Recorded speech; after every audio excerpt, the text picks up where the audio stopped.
Welcome back, babies. This is Shonen Pulse, episode 64. We talk about manga. You already know that, about 9 or 10. I don't know how many exactly. Dandadan, Centuria, Gachiakuta, Shangri-La Frontier, Ranger Reject, Kinato's Magic, Ichi The Witch, and Kagurabachi. If you like any of those and know anybody that likes any of those, like the buttons, hit the buttons, comment, subscribe, share the video with your homies. We got Patreon and membership set up if you want to join, help support us. It costs like $1 or whatever. You got $1, baby. It's for the kids. We also got Discord if you want to join and come yacht with us and hear us talk about random things. It's been kind of quiet lately, but we're trying to get it a little more popping for the fellas and the ladies. Anyway, intro. It's been a while since we did one of these because we missed last week. We missed y'all, baby, but we back in there like we ain't been going nowhere. We gonna jump straight into it with Centuria chapter 94. Familiar pressure, and Centuria had a break last week, so we didn't miss anything. We jumped straight from Julian giving these guys that look. Like I'm finna fold all of y'all real quick, smiling about it to jumping back to what's his name, Lucas, and the rest of these bozos and Yo, no. That's my family. Oh wait, no, you're no, talking about the not jobbers. Oh, you're talking okay. the actual losers. Yeah, my fault. I was like, yo, they're gonna do something soon, I swear. not TC, of course, but yeah, definitely Bone Tail, baby. She got some moves, but the rest of these guys, they ain't gonna do shit. But yeah, true. But yeah, man, Julian is just too much for these niggas. I swear, bro. Like, dude's like, bro, I figured it out. I got your shit analyzed. I downloaded all your information. The data collection has been completed. He's like, and what you gonna do with that information? Dog? Literally, he's like, how is that going to help you? It reminded me of when we were learning about Hisoka's Nen technique in Hunter x Hunter, and he made a comment. He was like, I love this shit because it doesn't matter if you know what it does. You know what I'm saying? It's that broken, it's that versatile, that like even in this world where you kind of want to normally try to keep your ability as vague as possible until the very last moment in these confrontations, that's like a big part of Nen battles, obviously, in Hunter x Hunter. But Hisoka has the kind of ability that leans right into his character of like crazy confidence and just like a really strong sense of self or whatever. Like he's just like, I don't give a fuck if you know my shit. Like it's too much for you anyway. So that's exactly what energy Julian has right now. It reminds me of the fucking. I feel like this has happened a couple times. It reminds me of the scene in the Batman movie where the guy goes to Lucius Fox and he's like trying to blackmail Batman, and he's like, you think that my client or whatever, you think your boss is like beating people to death with his bare hands at night in body armor, and you're like, your plan is the blackmailer? Like, bro, you know what Julian is capable of. You know, there's 100 niggas in there. You know he break bones and snap necks for fucking fun. Yeah. And like, your plan is to still fight this nigga? Right, like what plan do you have now that you know this? Like, did you think that you were going to break my ability down to me and I was just going to say, damn, I can't fight this nigga anymore? Yeah. Like I'm too much for your whole team after analyzing me. Yeah. You just watched him like punch a force field and bust somebody's neck open, without physically touching her. Like her shit is leaking. Yeah, she was confirmed dead at the beginning of this chapter. Yeah, through it, and like he's just like, yeah, we got this. But I mean, we got Sonic Boom stuff. This dude's screaming. I think I figured out what he reminds me of. It. You seen the Goofy movie? Of course. Remember, wait, there was like a dude. He had like tall hair like this, and he wore like some like fucking sunshades or something. I feel like he looked like a Goof Troop character or something. Like, I think that's exactly what I was trying to remember from looking at this. Wear like a big purple starter jacket or something stupid. Like he just look like a groovy ass dude. Yeah? Bro, we were talking about who this guy reminded us of when his character design was first revealed, and we were like thinking of anime and shit. It was the Goofy movie the whole time. Yeah, I think so. Now I have to Google that later. Yeah, but he's screaming and it's fucking with his vision and shit, fucking with his ears. I was wondering how he was gonna like get out of this. Like, was he just gonna like try and rip his own eardrum out or whatever? But the solution is much simpler. Just beat the next guy to death and take his ear plugs. Yeah. Well, shout out to the analyst dude for knowing that this guy's ability could directly interfere with something inside of Julian that would drastically limit his capabilities after analyzing him. Because we were just talking about, it's like, bro, you know what I can do, and you haven't ran away yet. Basically, is what Julian said, Yeah. and bro basically said, "Watch this. I'm gonna use this nigga's ability in this way to kind of put some kind of like stun or like stun effect on you, so that your strength and your speed and your all the shit that your ability gives you kind of matters a lot less, without actually having to, because we can't punch you, we can't kick you, we can't outrun Right. you, you know what I'm saying? But if we throw off your equilibrium by attacking like your inner ear, and your balance is off and your perception is warped, then that's like a huge advantage for us if we are going to do something. So I appreciate that. That was kind of his conclusion that he had come to strategically, is that like this is what we have to do, otherwise we have no chance. And then as Yeah. soon as that gets countered, they all die. so he Yeah. so he literally did like the best thing he possibly could before before they got murdered. And yeah, props to him for that, I guess. Yeah. It's I was confused here. Like the guy that creates the axe. Like, is he making all these weapons? It looks like Like they're coming he. from his body, yeah. Yeah, I guess they like shoot out and then they kind of like land around Julian, but I don't really understand like what the point of all these weapons are. Like maybe he swings one and like lodges it in, and his plan is to like grab another and stab him or something. But like it's kind of seems like it was pointless to make all these weapons. Like you see a dagger like laying next to someone's foot, and Yeah. then when he goes to swing this axe, there's like 10 swords around. It's like I didn't really see the point in this. He could have just had him like make the one axe, and that would have been enough. I didn't Right. need to see that he could make an army of weapons, but yeah, he gets fucking bodied, and Julian fucking punches this dude's head off. I'm sitting here wondering, like, have we seen crazy? Because this is like a pretty crazy defense feat, isn't it? Like this is a dude that's taller than Julian and very brawlic, and like this is his fighting style. Like this is his ability. He's very comfortable and familiar with fighting in this way, and he lands a clean, direct hit with all of his weight to Julian's forehead, and it barely breaks the skin. That's fucking Yeah, crazy. Like I know that he has like the strength and defense and speed of 100 niggas, but like I don't know. I feel like we haven't seen defense like I have to remember what Julian's all been hit with before. Like I want to say like arrows have pierced him, like it's gone yeah. I gone wouldn't. deeper into him than this did. Yeah, I didn't know that like 100 men gave him the ability to just tank an axe to the face. Oh, I Like I never didn't thought know about it this. before this moment. Yeah, Yeah, because I'm like, when has he? Yeah, I don't yeah, know. because it like clearly breaks skin because he's bleeding. Yeah, I guess But like, I'm trying to put his ability like more into like video game like stat chart. You know what I mean? Because it's like I couldn't fit. When you say like I have the strength of 100 men, yes, that probably also comes with the combined defense of all of them too. yeah, Like even if you're the human body, no matter how strong you are, is normally pretty fragile. If it's 100 layers of it stacked on each other, then okay, I guess you can get away with this. But yeah, because like when you say strength of 100 men, you just think of like offensive capabilities. I don't think that anyone ever considers like yeah he's tough as 100 guys put together too. hmm So yeah, his defense being 100 niggas is insane too. yeah. I wonder if that took like a life, like if he like if he lost one in that kind of thing. Maybe Oh, not, yeah, because he that's a good way didn't to like. think about it. I guess like the way that I'm picturing it is like layers of like armor technically. That Yeah, is the that is the idea of the toughness of one person. So you get 100 layers of that as like armor or whatever.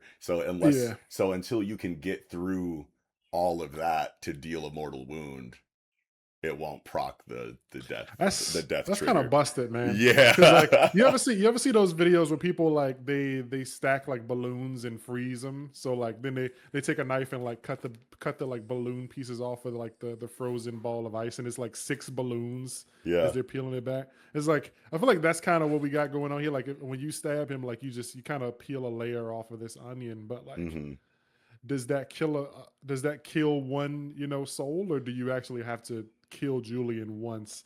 And like Yeah, that's what I was saying. Like you got to get through all 100 layers of that, combined then toughness, and then you'll be able to deal a mortal wound. And if that mortal wound kills him before he's healed, then it'll proc the death, and now the death. you got to Thing. get through the toughness of 99 niggas. Like this, Yeah, it's like and you if got you to kill don't them kill him, 1,000 yeah, times. if you don't kill him, like if you do get through all 100 layers of that shit and you do deal a mortal wound, but it doesn't kill him, then like he's just gonna heal later, and all 100 layers are gonna go back. Yeah, that's too much. Yeah. You know, it's like this is interesting, super interesting stuff to think about that I never thought about before in Centuria. Yeah, So I appreciate the chapter for that. for sure. Yeah, it's so funny too when he's like standing over this nigga. This sequence of pages is just incredibly written for me, by the way. It's like it's very much so like in a non-derogatory way. Like this is what, you know, anime Twitter niggas be like trying to find, you know, to go run to the timeline and be like, aura, goat, like, you know, Yeah. it's that perfect edgy twang on a hype moment where he's talking about how like, yeah, I normally don't try to kill nobody even if they're enemies, but like after fucking with y'all for a little bit, like y'all the type of people that I be thinking about, like, does it even matter if you niggas live or die? Like, I don't really care what happens to people like you. Like, Yeah, these last couple of chapters have been very like rich in aura farming for Julian. He's had a lot of those like, cold looking at you like moments, staring off into the camera, or like just, like looking like he, just looking down on somebody, or wanting, having that face like of a killer. Like he's mhm. got a lot of these cool moments in This these is last that like few it has chapters. that I'm you energy from Jujutsu Yeah, Kaisen. yeah, it's like, you know, uh, when he's not like looking down on him at first, but like when it gets to the end, like this dude's like stabbing him in the leg, and it's like, bro, this is pathetic, dog. Yeah. Like, I don't even care. Didn't even interrupt the monologue. Just kept the Yeah, kept the bars going, bro. yeah, no, nothing.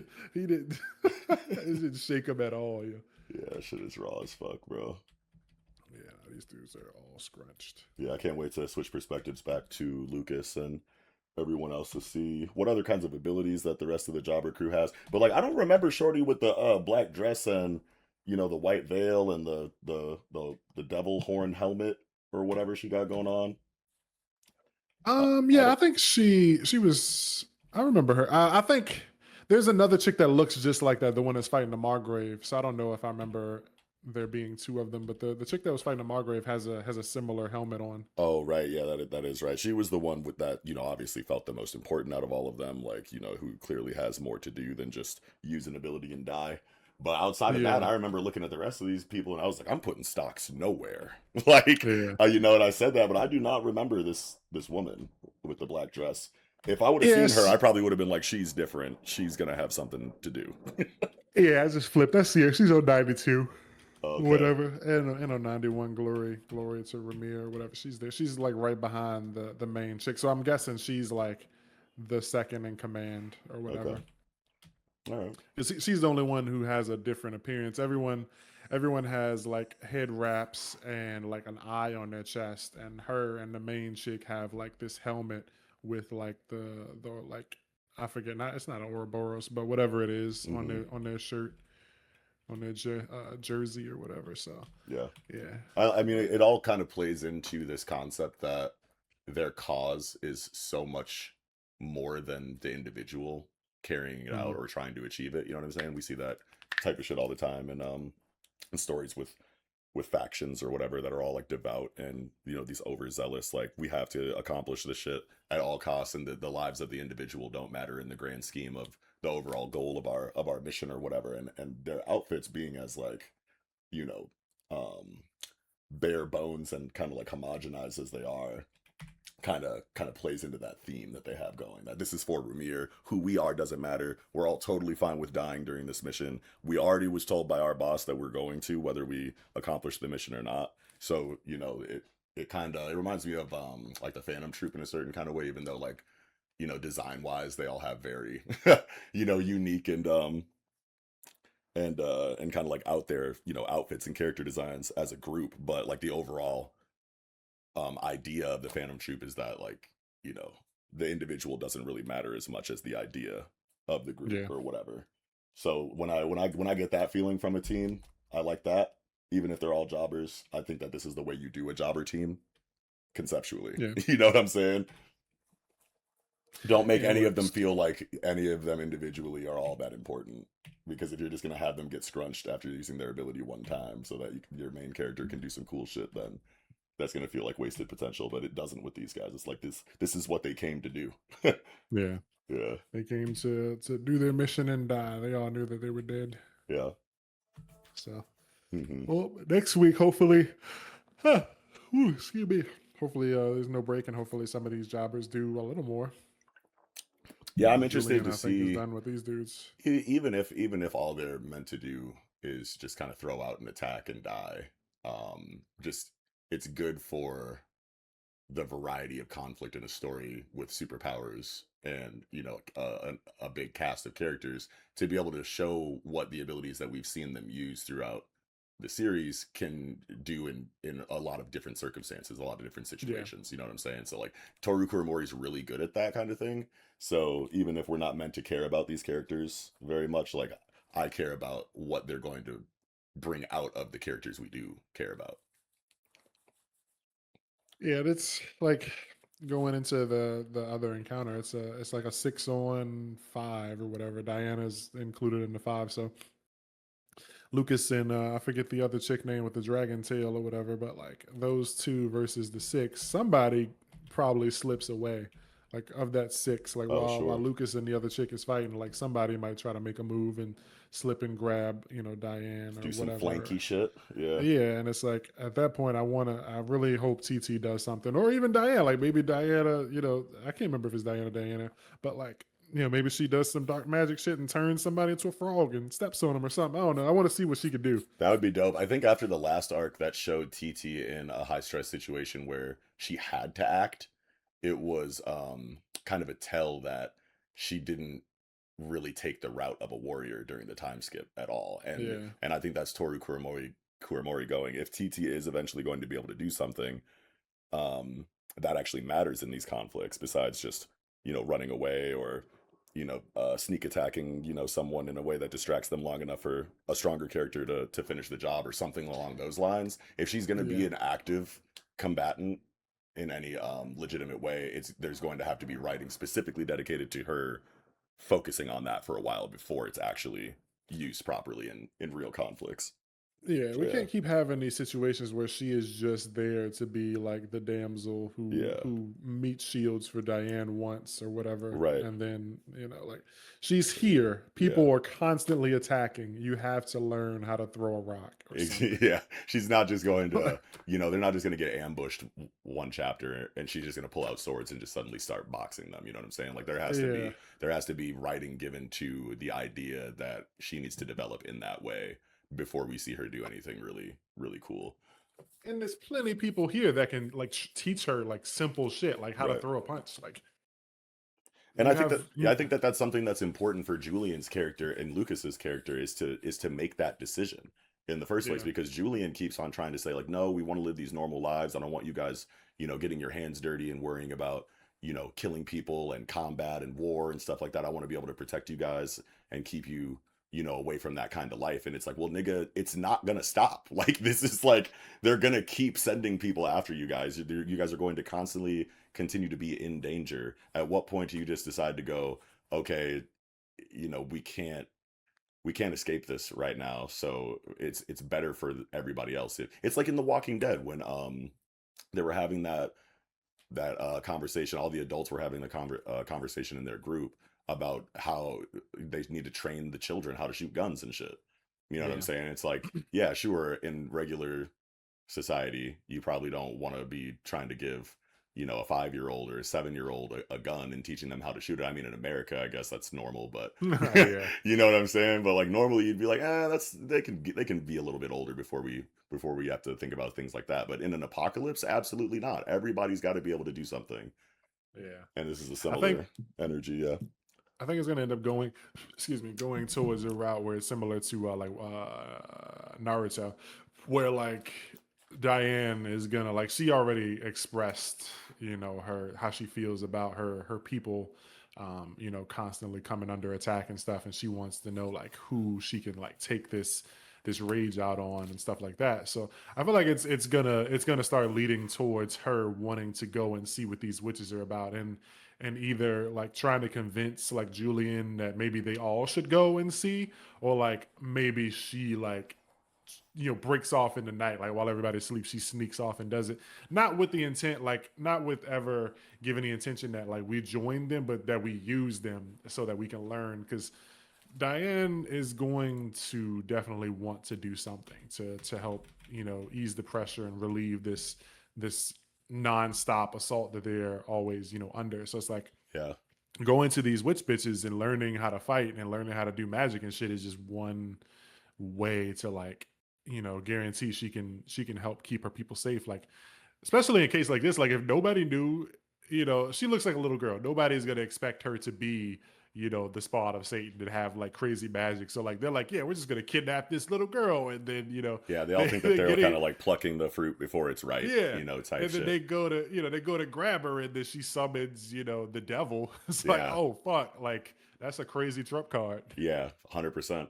Because they all know that she's the child of prophecy. At least everybody that's kind of been after them so far are aware Yeah. that she will become a problem in the future, but they're definitely not expecting her to be that problem currently. At least it doesn't feel like they expect that, because Yeah. they do not proceed with the caution of people who think that this character is going to bring a calamity on their kingdom. You know what I mean? Like they be And it treating her could, like a little ass girl. So yeah, and it's like it's looking like it's gonna be a self-fulfilling prophecy, but it's also like one that they kind of expedited. yeah, Like literally. it's like they were worried. They're trying so hard to kill her before she becomes, this mass murderer, and that just leads her to like learning how to do things at an earlier age. Whereas in the didn't become like this king slayer, murderer until she was like 22. But now that they constantly are pushing her, trying to prevent this, she does it at like age 10, and it's like y'all Hmm. created the monster 12 years ahead of time, Yeah. and now no one is prepared. Like you already weren't ready for it in the future, but like now no one is prepared. Like not even her friends can stop her or whatever. Yeah, no, that's a really good point too. I love irony like that in these stories with these moral quandaries. That's like kill the girl, or it reminds me of in Rick Remender's Uncanny X Force. The very first arc is really good. It's called the Apocalypse Solution. It's basically the story of how you're familiar with Apocalypse and X Men, right? Yeah. Yeah, so that nigga reincarnates into a really small child, and there's like this cult of Apocalypse that, finds the child and wants to raise him to be the next Apocalypse, but he legitimately is not on that type of time as like a 10-year-old or whatever. Like he doesn't know he's Apocalypse yet. Like obviously he has the capacity, if he especially if he would have continued being indoctrinated and brainwashed by the cult of Apocalypse, probably would have been groomed to become the evil Apocalypse. But I mean, he was literally just chilling, you know what I'm saying, as like a 10-year-old. And the X-Force like goes in there to kind of neutralize the situation and nip it in the bud, like kind of like this, to stop the child of prophecy before she grows up to become Apocalypse or whatever. And there's like this really big moral argument when they finally run into the base and defeat all of the guards and fight all of the four horsemen and shit, and they finally get him. They're like, yo, this is literally just a normal ass kid. Like, are we really gonna boom this nigga right now? Because he could become Apocalypse, and like half the team's like yes, and the other half is like, bro, we could just bring him to the crib and he'd be cool. But that's like what I'm talking about though, is that like I love situations like that in these stories that make you question, like, is this even what we're supposed to be doing right now? Is there another way to go about something like this? I get the logic on both sides. And Diana already had like kind of like a moment where she was talking to somebody. It was like, yeah, everybody thinks that I'm just this little ass kid, but I like think about the same, anxiety of a random ambush that you guys do. I'm tired of being the reason why people are constantly trying to come kill us. I wish that I could do, something else besides just be a little ass kid. So I think that we will see her Yeah. kind of like try to branch off and get some magic or something like that. Yeah, that would do good for her. Like, I mean, it'd be bad for everyone else, but like, it'd be good for situations like this where people, we're coming to kill your friends and kidnap you, and it's like, no, all of you are now inside out. Like, but, Yeah. yeah, that was Centuria. Good chapter. You got anything else for this one? Yeah, before we end the segment, we definitely got to talk about this splash page on page 7. with Yeah. Theodric's like visage behind Julian. He's like reminding this dude. He's like, "Yo, you're giving that guy right now." Yeah, so I guess they have come, face to face with this with Seadric before in this way. Like, they probably pissed him off and felt like they were gonna be murdered by him before. Or because they're all from the same place, right? Theodric is originally like a prince of Vermeer, isn't he? Yeah, I think you're Yeah. right. Yeah, so then they just know that this nigga be on timing. You know what I'm saying? Yeah. Like this is like their royalty, like one of the best, probably the best individual warrior in their kingdom. I mean, maybe wait, do we know who the king is? Can't remember. Out of that kingdom, I don't think they might have been killed or something. But yeah, they know this dude is a menace. This is their guy for real. And I think that they're just seeing that intensity and that ferocity and that malice that Theodric typically exudes. And they're like, why is this dude reminding me of our king right now, basically? Yeah. Which is really fucking raw. And it just like continues to play into um that parallel, I guess, that they're trying to establish now, that like, because we have Altus still as a character, and Yeah. obviously he's tied to Arcos, and Theodric and Arcos used to be, you know, these rivals or whatever, and Julian killed Arcos, and they're kind of giving him the aura and the hype and the writing to tie him to Theodric in a certain kind of way. So it just feels really cool.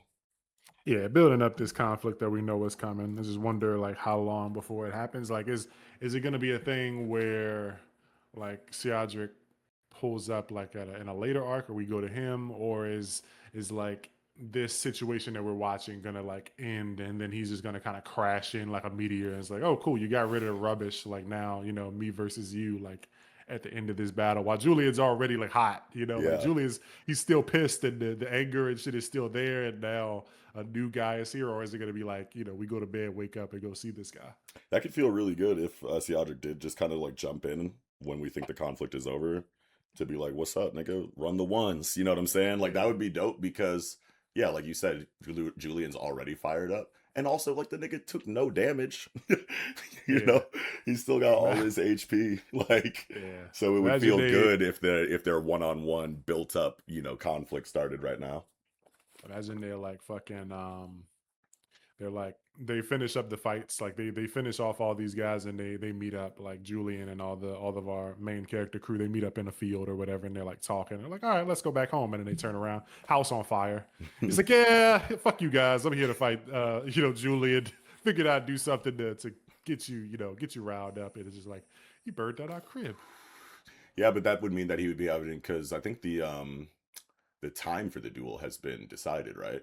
Like we know. Oh, Yeah, yeah, yeah. So yeah, I think so. he would have to be going against schedule on that, which could happen. I mean, it's Theodric, bro. I feel Yeah, like this nigga will just do whatever he wants, regardless of any kind of rules set in place like that. So there's a yeah. non-zero chance, but He very well could be like, yeah, they said we're gonna fight like next week, but I figured I'd come see you now. yeah, Because like nobody tells me what the fuck to do. literally that would be fucking raw too. God, Yeah, that'd be I can't wait for this fight. Now, this chapter did a really good job of reminding us that that's on the way. yeah, man. Fucking flaming psychic nigga versus a million, 100 soul Aquaman demon nigga. Like this, it's gonna be one of them ones. Yeah. I need the choreography to bust crazy for that. I feel like it has to. Like you know, Theodric's a legitimate martial artist, it seems like. Yeah, You know what I mean? He's not just a dude throwing fireballs at you. And yeah, he's got aspects of his kit that we just don't understand yet. Like we know you're about fire, but like how are you doing force choke? right. You know, like what is that? Julian is Does he not. have multiple gifts like Lucas? Yeah, and Julian is not like a martial artist. He's just a nigga with He's a strength. brawler. Yeah, Yeah. Like a fucking street fighter basically. yeah, yeah. That's gonna be a fun fight to see. Yeah, the choreography has to go crazy, especially on like a CQC like hand to hand level. Yeah, Yeah. I'm sure block you he'll. block his hand and then you get burned because you got a flaming arm. Yeah, Yeah, I was thinking of all types of shit. Like, you know, he starts the fight off throwing fire projectiles. Like, let me see what you can do about this. He like weaves them and shit, gets in close. They just start boxing. It's like, I got all distances covered, gang. Yeah. Oh, it's gonna be so good. I know Toru Kuramori's gonna put his foot in that one. Wonder if he's saving that for 100 because we're at 94. Oh, Yeah, are we gonna get a big hundo? I think we're gonna get a big hundo, bro. I didn't even think about how close we were to 100. Yeah, hopefully, Oh, I hopefully can't that's wait. 100. I saw some people saying that this chapter also kind of pushes the Julian being related to the king thing because there's so many like moments where like Julian's face is kind of like blacked out and he's got like a similar look like on the page where he's Oh, like I still don't still sometimes I don't feel like caring, his face looks similar, and yeah. then like And when he's on the looking page over the before dude. it, Yeah, like I never want to kill anyone if I can help it. But the panel before that, where he's standing over him, his face is blacked yeah, it out looks with the just hair like the king. illuminated, just like the king. Yeah.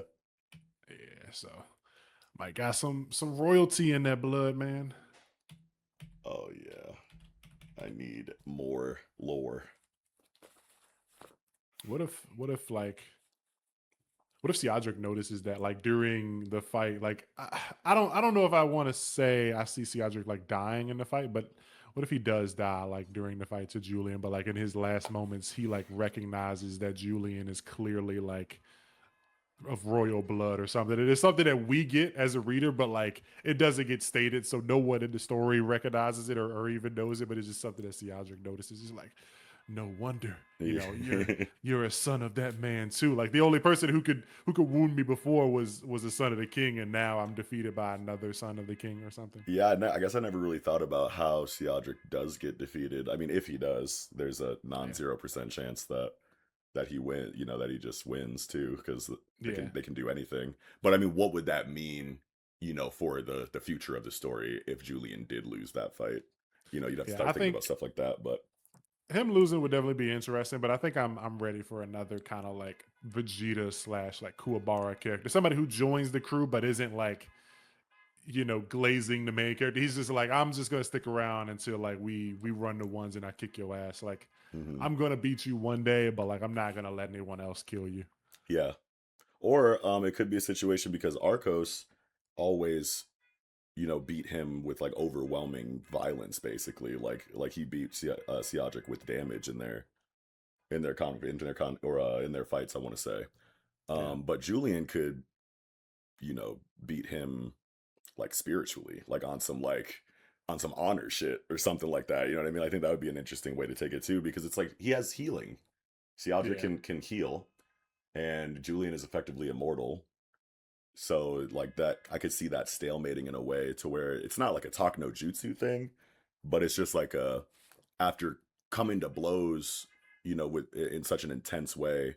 By the end of the fight, I realized like you're this kind of person that I probably just shouldn't even be fighting. Like we should be cool, like from one warrior yeah. to another, like type shit. I It's don't know. like Yeah, us fighting isn't gonna go anywhere. We could fight for 7 days and 7 nights, and like neither of us is gonna die here. Like yeah, you're not gonna kill me, and I'm not killing you. yeah. Like a realization of like deep honor and respect for the person you're fighting kind of could end the Yeah, conflict, I want to say. that'd be cool too. Yeah. But yeah, I Yep. think that's gonna do it for me. You got anything else for this one? No, no, I'm good. I'm good. Okay, so I'm squeezed out. That's gonna do it, baby. That was Centuria chapter. I'm flipping through the pages. 94, a familiar pressure. Now jumping into Dandadan chapter 236. Run away from those dinosaurs. And I guess we can kind of touch on 235 if there's anything that comes up during a conversation or whatever. But mainly just gonna focus on 236. But yeah, how you feeling, man? We didn't get the Kinta Fade panel. Bruh. I want Yukinobu strung up by his balls, bruh. How we dare you? we were waiting for no reason.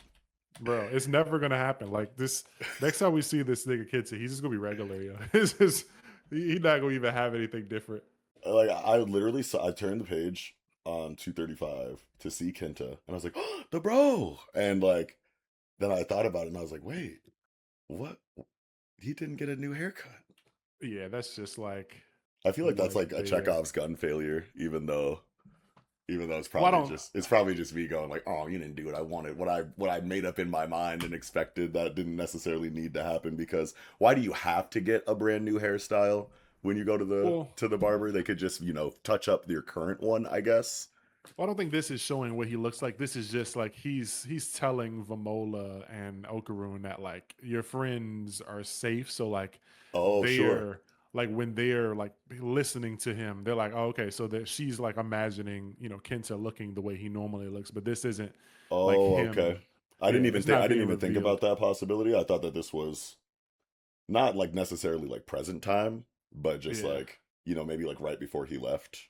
Like, like I gotta go handle some shit, stay here. Like type shit. Yeah, Like no, don't yeah. I think yeah. he definitely he already cut the hair and then he bounced or whatever. So I think this is just like this is her. Like she hears Kenta's voice and she hears Kenta's name and she Yeah. thinks of that. So That it's makes like, sense. Okay. yeah. So he probably still does So there's have still a some. chance. Because I'm sitting here Yeah, going like in a story like Dandadan and how like funny and like wacky it can kind of be at times. Like I feel like you don't put a character in a barber chair, especially when the barber is a character like this. yeah, If they're not going to come out of that chair with some kind of new look, at least for a little bit. You know what I'm right. saying? It doesn't even have to be permanent, but like you definitely don't get out of the chair with the same haircut you had going in, especially if he's so quick to call everybody's hair weird. Like he's Yeah. probably gave him some crazy shit. And we've But seen like various, hair like Okarun has had like several hairstyles and like people, change clothes in this series all the time. So it's like it would be nothing to just give Kenta a new haircut, even if it was, just for this arc or whatever. And then he goes like, I wasn't feeling it at the end yeah, or whatever. Like I could see pompadour action, pompadour with a low taper fade because that'd be funny as hell. That'd be wild. we've been talking about how we need that shit for Give him a too beard long. too, Yeah, yo. It's yeah, like it'd be like the GTA barbershops. You go in there with bald hair, you come out with dreads, yeah. yeah. Like he come out with a full Rick Ross beard and fucking a pompadour or something stupid. Yeah, Yeah, I it's like need kids, you that. didn't have this much hair when you went in there, bro. Like where did this come from? He's like a Woolly Willy, that like toy where it's like magnetic like black cloud of like I magnetic have like not. you haven't seen that. If you Google it, Hell like no. yeah, you could basically take like the wand that comes with the toy and you can like magnetically move hair from Oh around yeah, this nigga's yeah. face. Yeah, Okay, yeah, that's funny. I was gonna I say can see magnetic that. sand, but I guess I don't know what I would call those things. It's like a I think it bunch of is like, sand, oh okay, but yeah, there you go. probably. Yeah, Yeah, but no, dude's got the moves. I wasn't expecting it to be Yatagarasu, so now I really wonder because when we saw you that know name when before, right? yeah, Seiko, when she was talking to the group of like five old ladies in the hospital, they said that they were Yatagarasu or whatever. And so it's like All right. I think is this like a thing where they combine to make these shapes or whatever? Like they all of them are this one guy, or is he like a member of them or whatever? Like I want to know what the deal is because like when they were walking away, they were like, we're gonna show them what the power of Yatagarasu can do. I have to go back to what he first says. Yatagarasu. He says, It was "I last am chapter. Yatagarasu," Yeah. and I've been asked to offer. So yeah, it doesn't necessarily mean that his name and only his name is Yatagarasu. They could move as like a unit and all call themselves that. Yeah, they could all be kind of like the six paths of pain, Yeah, or it could be like a thing where they just take on the shape of something that they feel like is like, comforting to the person that they want to present themselves to. Maybe it's a thing like that. yeah, It's like you guys are at like this fair and I wanna be a barber, because barbers aren't threatening looking people or whatever. But no, but he got the hands though. He got the moves. He is throwing the choreography around. He's kicking and punching and drop kicking and spinning and using the scissors. I like what I see here. yeah. It's a very very interesting fighting style. I knew it would be cool to watch him fight in one way or another. I definitely wasn't expecting the mini scissors in the hands to be used as like you know um not feet, but just like another way to like stabilize, like when you're like upside down, like on the ground or whatever. Like, Yeah. yeah, that's just a really cool application of that. It reminds me, there's another book. I always talk about Dungeon Crawler Carl, but Dungeon Crawler Carl. Once I finished that, I started reading a series called Cradle, and actually, I always talk about it when we're talking about Kineto's magic because in Cradle, the main character he has kind of a style that like he hits people and like neutralizes their energy, but his mentor is like super powerful, and he carries around a tiny pair of scissors too, and he fights Oh. with that. And like he kind of like just makes fun of people. Like he fights with a little pair of scissors and like a broom, and like Mm. he'll just be beating people's ass with like a broomstick, and blocking their attacks with a little teeny piece pair of scissors. And that's what this reminded me of, when he's like cutting their hair and blocking this massive blade with his scissors, effortlessly, and swimming through the hair and shit like this. That's what that reminded me of. So I'm looking forward to seeing what else he can do, because Yeah. he's got similar level of hands to this other guy. But Yeah. I wasn't expecting the hair thing. I was like, what's he gonna do with that? But like he cuts the hair, and then he makes like a pathway on the ground, so like they can't slip, and that was cool. Yeah, and he even the guy with the big scissors, I can't remember his name, but he even makes a comment. He was like, "Yo, the way that hair works, like you're gonna just make it slippery in its own way by putting this much hair on the ground, because they're eventually like tiny little logs and shit." And Yeah, that made a lot of sense. I had never thought about that before, but like yeah, like I want to say that tracks. You know what I mean? That's super legit. But he's like, "Oh no, I know what I'm doing, my nigga. I'm a real barber. You just a nigga with scissors." But like I does this, my nigga. I made AstroTurf. yeah, Like we got traction in this bitch now. So I was like, yo, that's so fucking cool. And this choreography in 235 too, I just had to comment on, because when he comes in and he like kicks the seal human guy, the sea lion human man, and then he comes in and he lands and then he like slips because it's slippery, and then the big scissor knight guy like comes and tries to hit him with the scissors in that like downward slash or whatever when he blocks it with his two little scissors. That was just a really cool. I love this dude's application of giant scissor fighting. I just want to say yeah, that, because like with the scissors all the way open, it effectively creates like one long, edge. You know what I'm saying? So you're basically swinging like a big ass sword down when it's like fully, opened up. It's just a really long blade, effectively, because of yeah, like and that's just really cool to see as an attack. But then when he blocks him, when Yatagarsu blocks him with his tiny scissors, this nigga goes bet and then kicks the bottom blade yeah. To of the swing it up. scissor to close it and try to snip him in half. That was Yeah, so fucking cool. that was fire. And Yeah. then bro just rolls over and springs up and drop kicks him. Like Yeah. it's a cool fight. Yeah. It's really, really This well is done this is sequence there. one this is one that you're really gonna want to see like animated or whatever. Yeah, dude. Fuck. That's gonna be so sick. This is like season 5 type shit. Yeah. But yeah, But jumping actually into 236 shit. 236. Um, yeah, just a lot of dinosaur shit. Yeah, Yeah. this chapter, like, it sparked a lot of like, you know, not positive conversations on Dandadan because of the dinosaur stuff. I think people were saying that like he was tracing the dinosaurs or something. People were like questioning Yukinobu's like art. Oh, is that Um, right? yeah, there was like somebody was like, they were saying like maybe I didn't look too deep into it, but I think they were saying like he doesn't really know dinosaurs, or like somebody said that he traced like a toy dinosaur on this last page or something. It's a Tracing bunch is of a pretty foolishness. crazy allegation. Yeah, and like a toy, like people just being silly. Did they have like a picture of the toy that I don't as think an so. It's example? just it's just people yapping. Oh, so they're just saying shit. Okay. Yeah, it's Yeah, I just mean people tracing hating. tracing is a pretty big deal in this like that's a pretty damning um allegation if that ends up, being true. So to go Yeah, to that, like when Yukino Butatsu is clearly as talented of an artist as he is, you know, I think that's kind of crazy without any real evidence there. Like there's vibes, okay. yeah, Like whatever.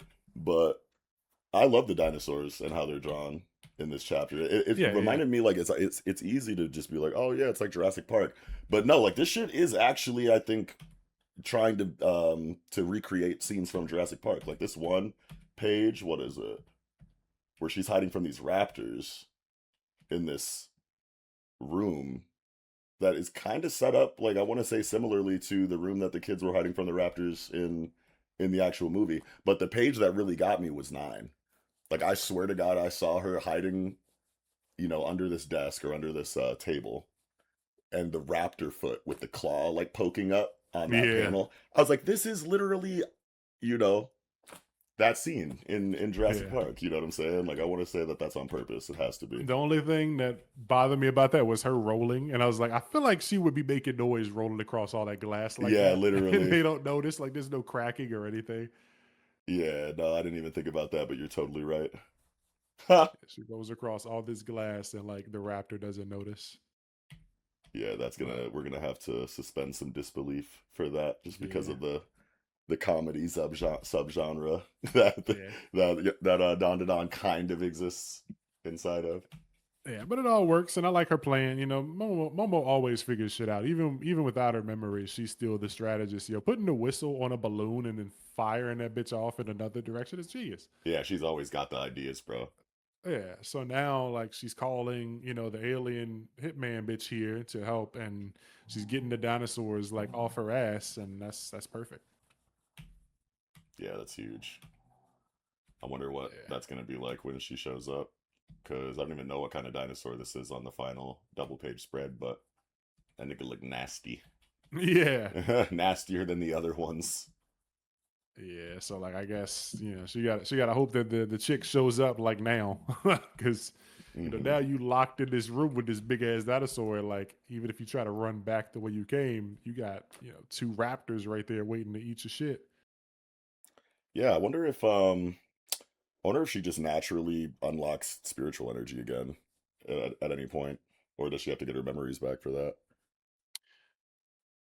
Yeah. Because yeah, I could see like a situation like this, or just She's like like, any, fuck it, let or me just try something. or just like any like life or death situation that she finds herself in Kind of jump starts before it or she gets whatever. her before she gets her memory back. I can see being a catalyst to reawakening or remembering, Yeah. the that she can use those powers. Yeah, she like dinosaurs running towards her. She puts her hands up and is like, "No!" And then the hands appear or whatever and choke the dinosaur out. And she's like, "Well, shit. I guess I got powers. They weren't lying." Yeah. Hmm. Yeah, and Barber Bro says there's a barrier around the barber shop, and the bad guys won't be able to find you there. That's interesting. Yeah, so yeah, I won't be able to find you. That means it's invisible to them somehow for some reason. But Yeah, but they can find it. yeah. I wonder what the deal is there, or maybe it's like kind of set up like everybody can see it, but like when like maybe it's set up so that only like they can enter a certain like a portal, like they have permission to enter like a different realm or whatever. They open the door and like these other guys open the door and it's just a regular barbershop, but Okarun and them open the door and it's like a separate barbershop from reality or something. Yeah, it just makes me ask so many questions. Like, how did he set that up? Like, did he like touch them in some kind of way that, you know, um, makes them a key for the proper door? Like, are they marked in Yeah, some kind of way? Did he set it up before he left? Like, and if he did, what did he use to tell the spell that people who aren't there can come in? right. You know what I'm saying? Like, it made me go, I wonder how that works.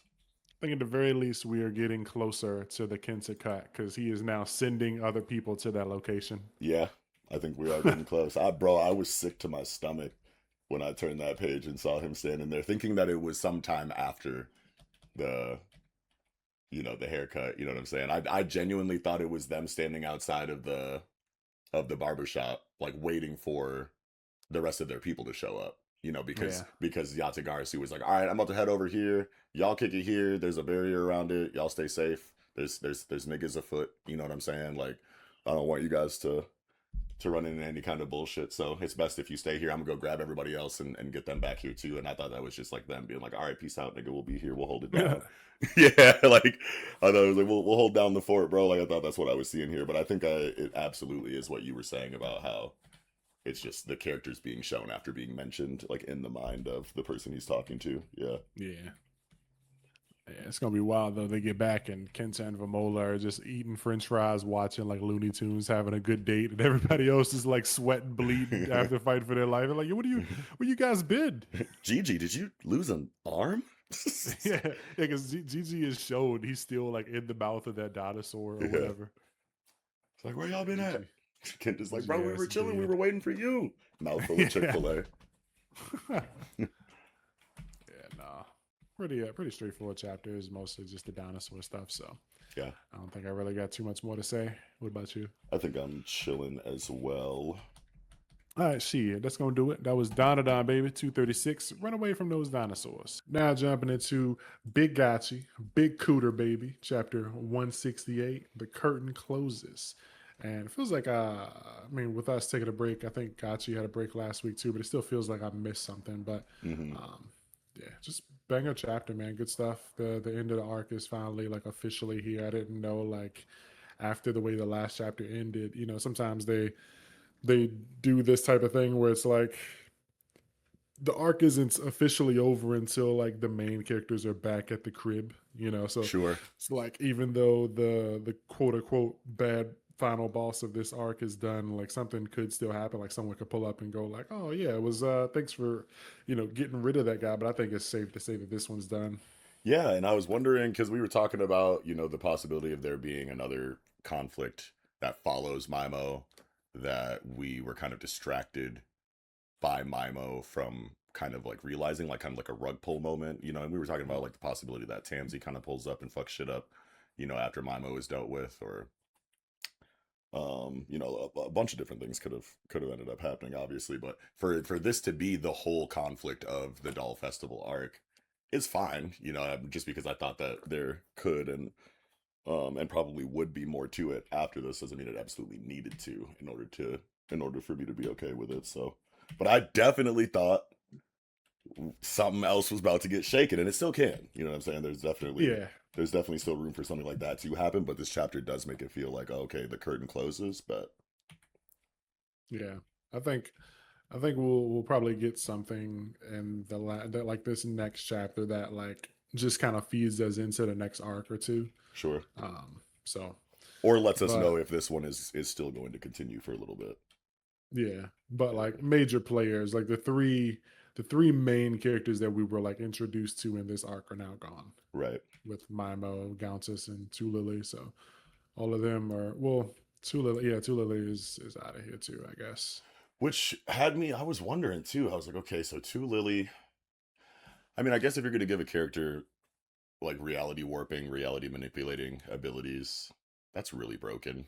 You probably don't want them like around like too much. Otherwise, the audience could start asking questions like, well, why don't they just like solve every problem while they're in the Yeah, scene? You know what I mean? While they're around, like make them solve every problem. And that's why I think Kaorana gave her such an intense drawback to the ability, right? Because you can't use your ability to harm anyone, and it's like they're making a big point on what that means in like the broader idea of harm. You know what I'm saying? It's not just like I dealt damage to you or I killed you or something like that. Like harm can be, it's a little bit more abstract than that in the way that it's kind of being applied here. So she's actually really limited on a lot of shit that she can do when it comes to, a conflict like this. You know what I mean? And I was wondering when I got to the end of this chapter, I was like, okay, so we meet her character, she gives Ruto the choker, she shows off her ability in a non harmful way, obviously, because she's literally just changing clothes and like putting on a show, a performance for everyone at the Doll Festival. And then she's like, all right, I'll see y'all later in this like kind of like ominous like final scene, final page that we see her on. She's like she was waiting for it to get active in some kind of major way. And I yeah, guess you could just say that's to end up saving the life of Gauntus, once the main conflict is over. But I was like, really, that's it?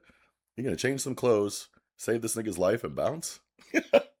yeah. And I it's not guess to say that she won't come back and do shit later in the story, and I don't even really necessarily know what I wanted from her, but for it to just be that for this arc made me feel weird for a second.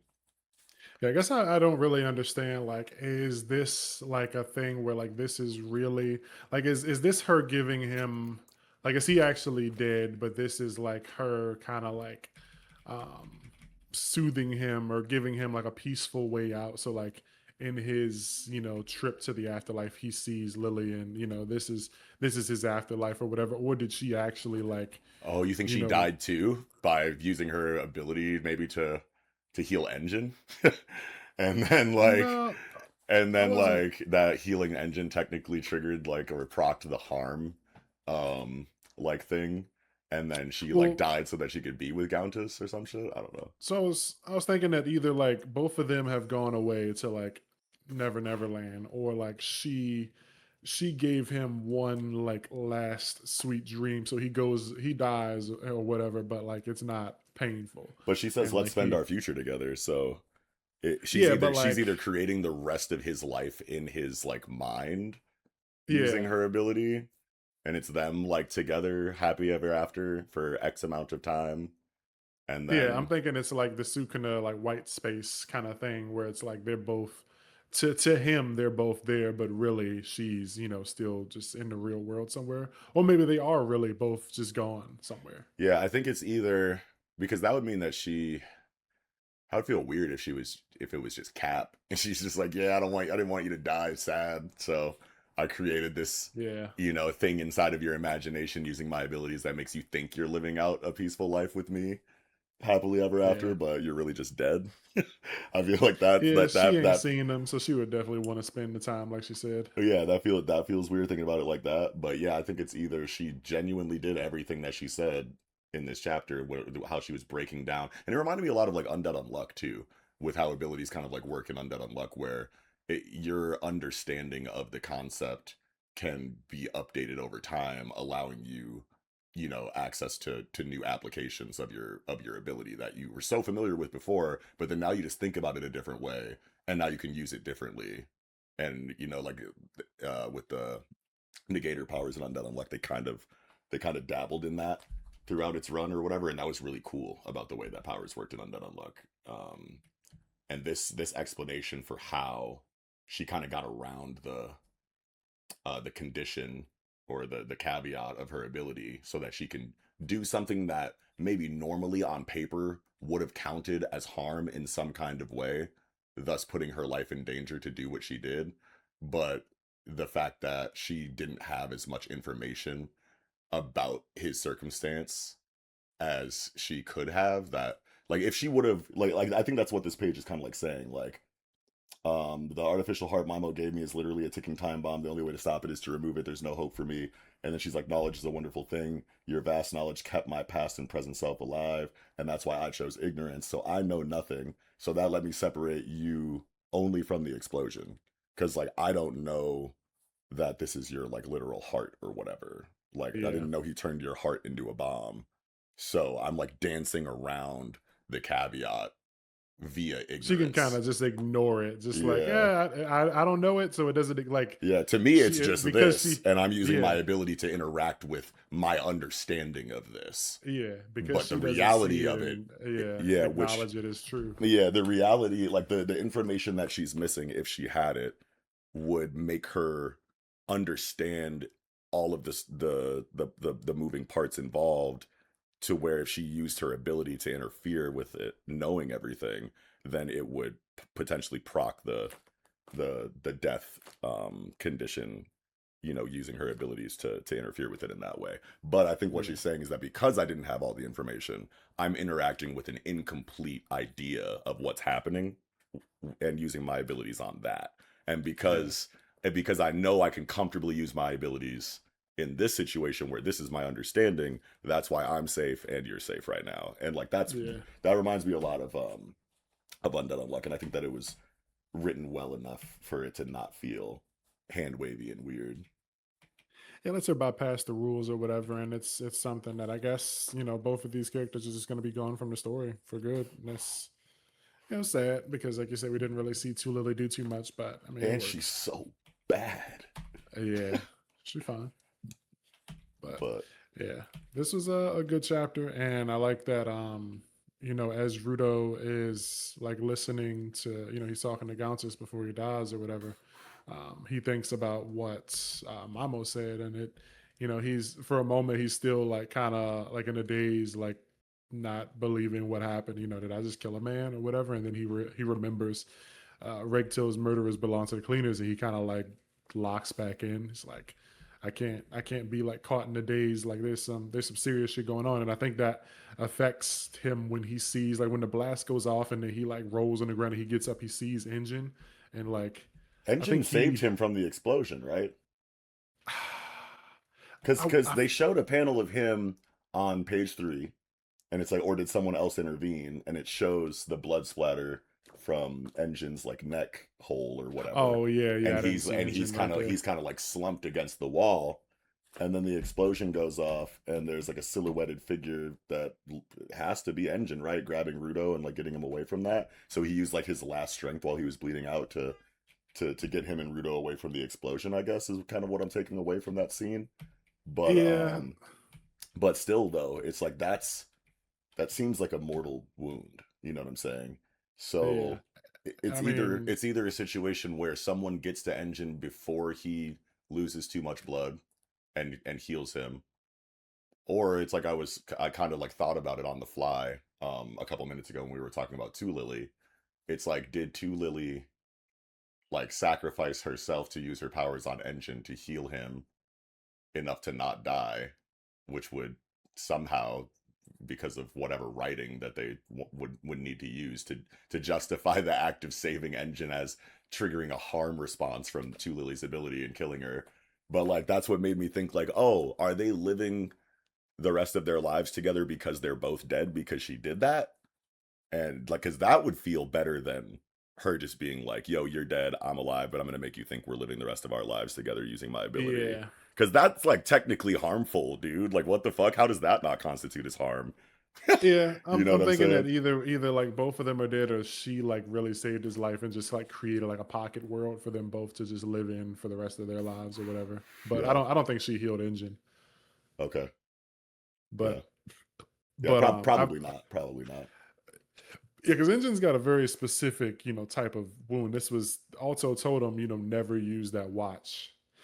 He used the watch, and that like It he's suffering blew his from. fucking throat open, bro. Like that Yeah, was like the jugular has to be somewhere in there. That yeah. was a This is like a fucking certain.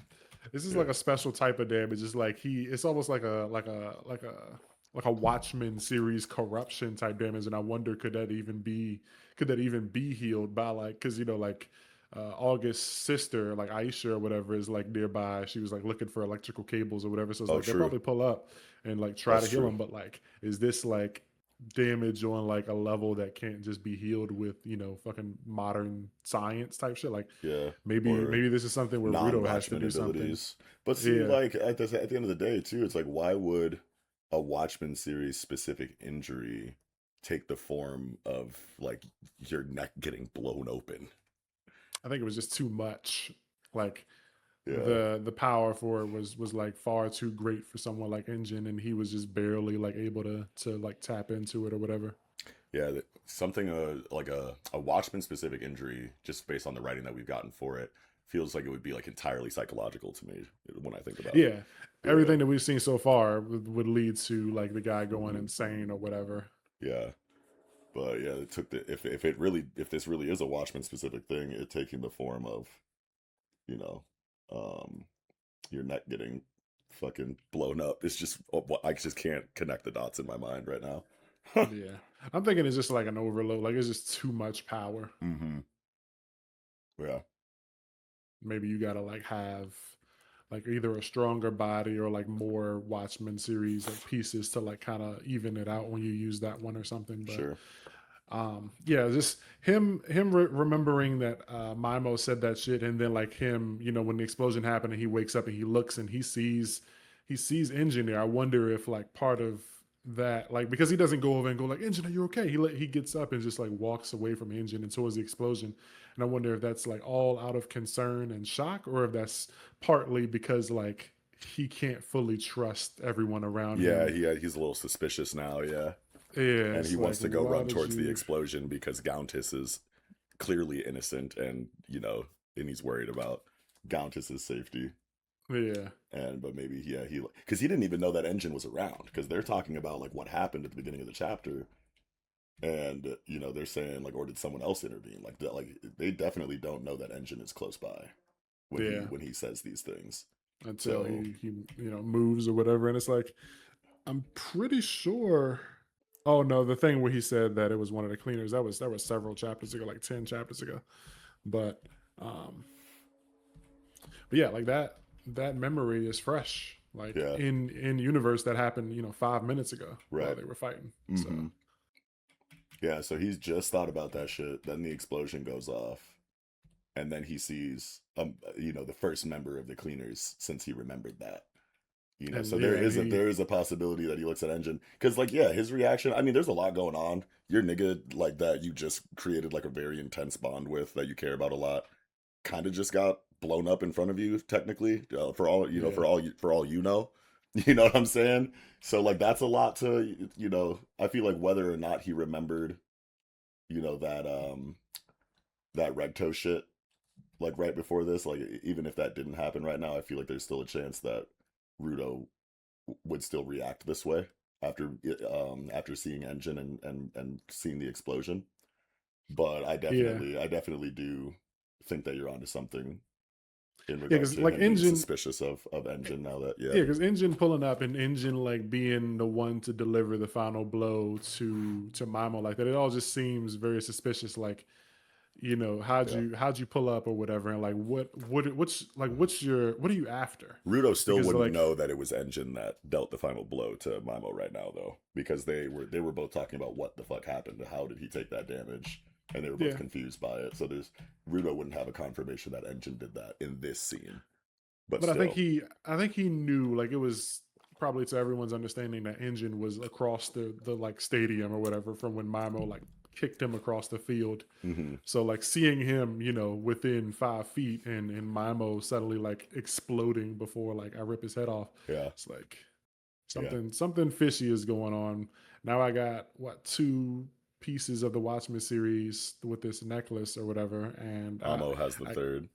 yeah, and like, is he gonna reveal that he has this watch? Like, I'm very interested to see what happens next chapter and what Rudo like says to Engine, and if Engine just comes out and says like, "Yeah, I knew, everything about you all along" or whatever. Like, Yeah, that's gonna be.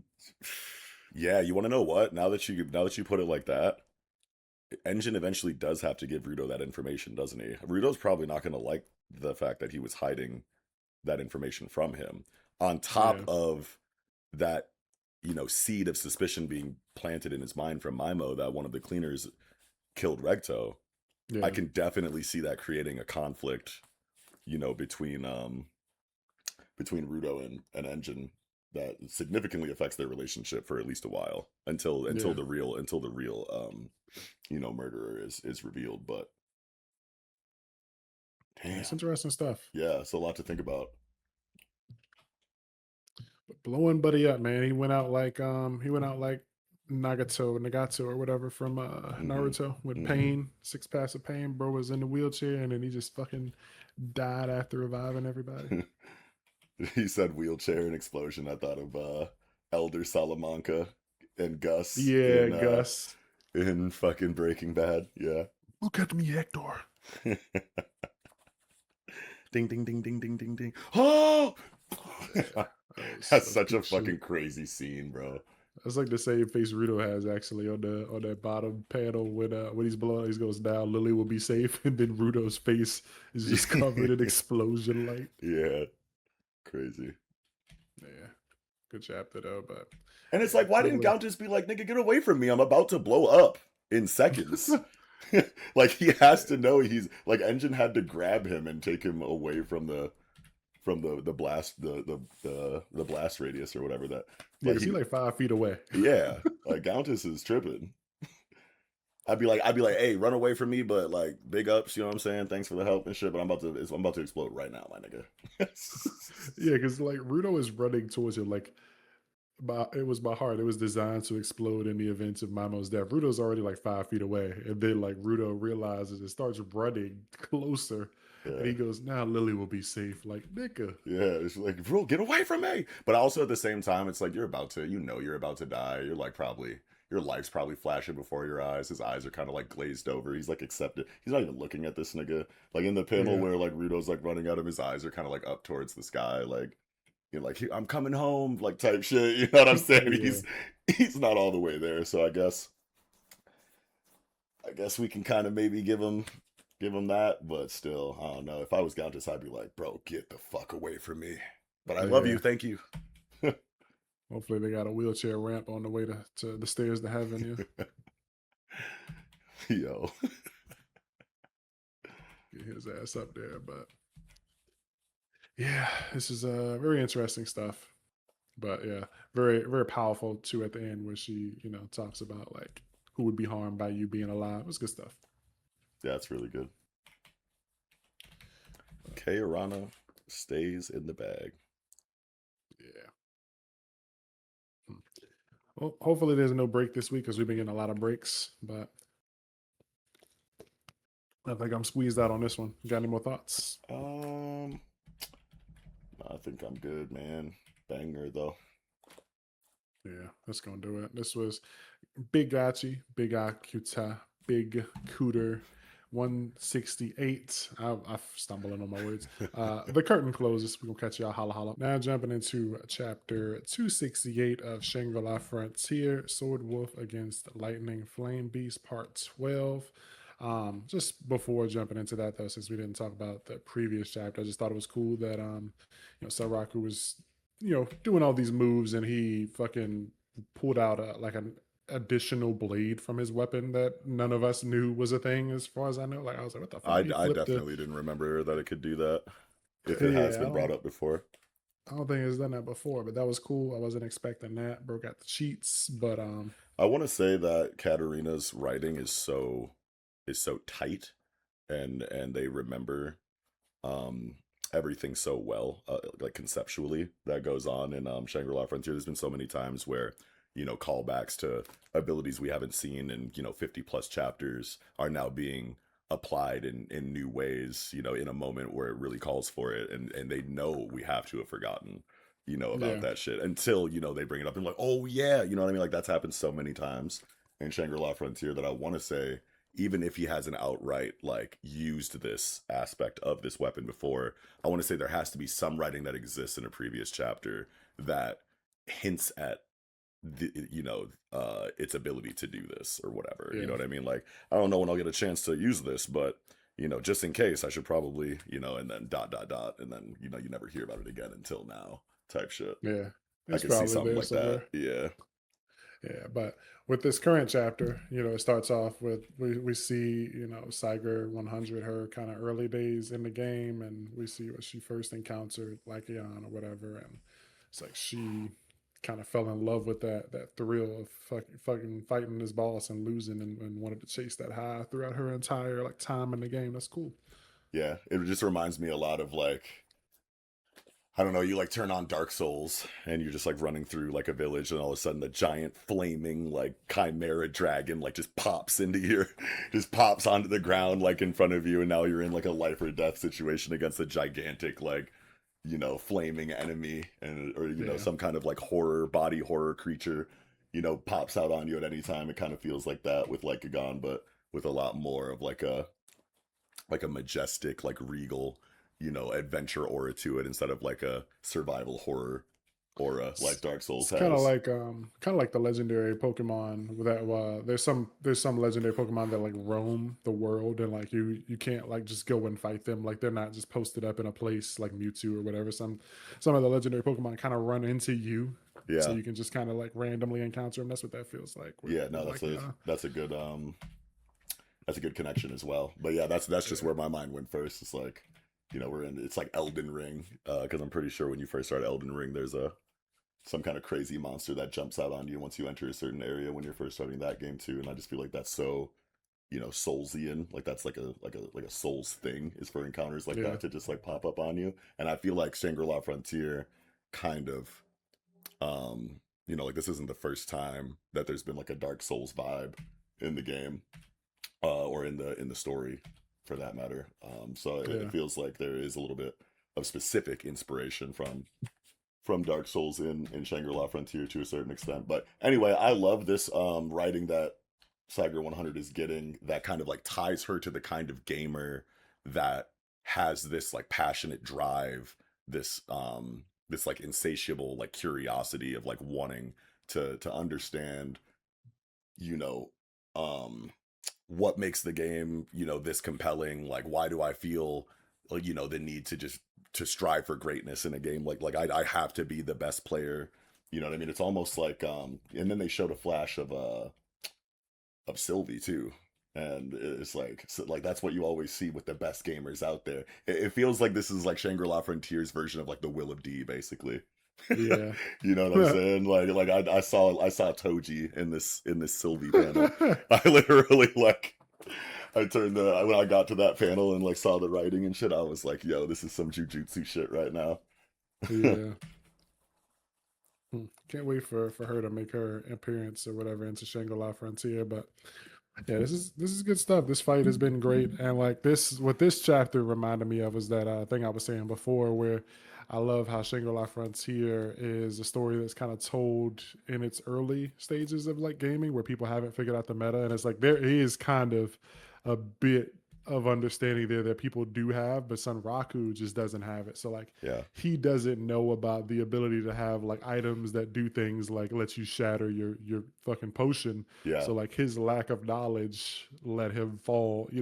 He Let him get his strategy countered yeah, by without Cyber realizing 100 it. without realizing it. Yeah, Yeah, and I love that.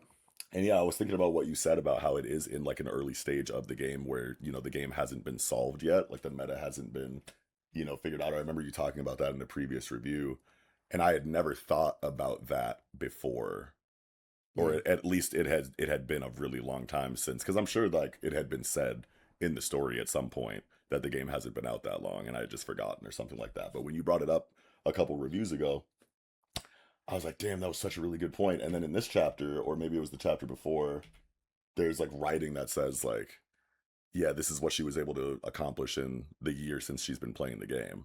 You know yeah, what I'm saying? And if she's only been playing for a year and she got into it pretty early just because she keeps up with like gaming trends and everybody started talking about this game at the same time when it first came out, like the game has to be not that much more than a year old, because she seems like she would yeah. be on top of that as the kind of gamer that she is to I think jump it's in. still. Yeah. I think it's definitely still fairly new, like 3 or less years, like maybe a year and a half or 2 years. I think the summer update was probably the first update. Yeah, yeah, that's right. So, but yeah, just seeing that in the chapter, I was like, damn, yeah, this shit is brand new, and for a game this big and this ambitious, Yeah, like a year is like not a lot of time. Like that's right. not definitely not enough time, for all of the players to have solved the meta game or whatever.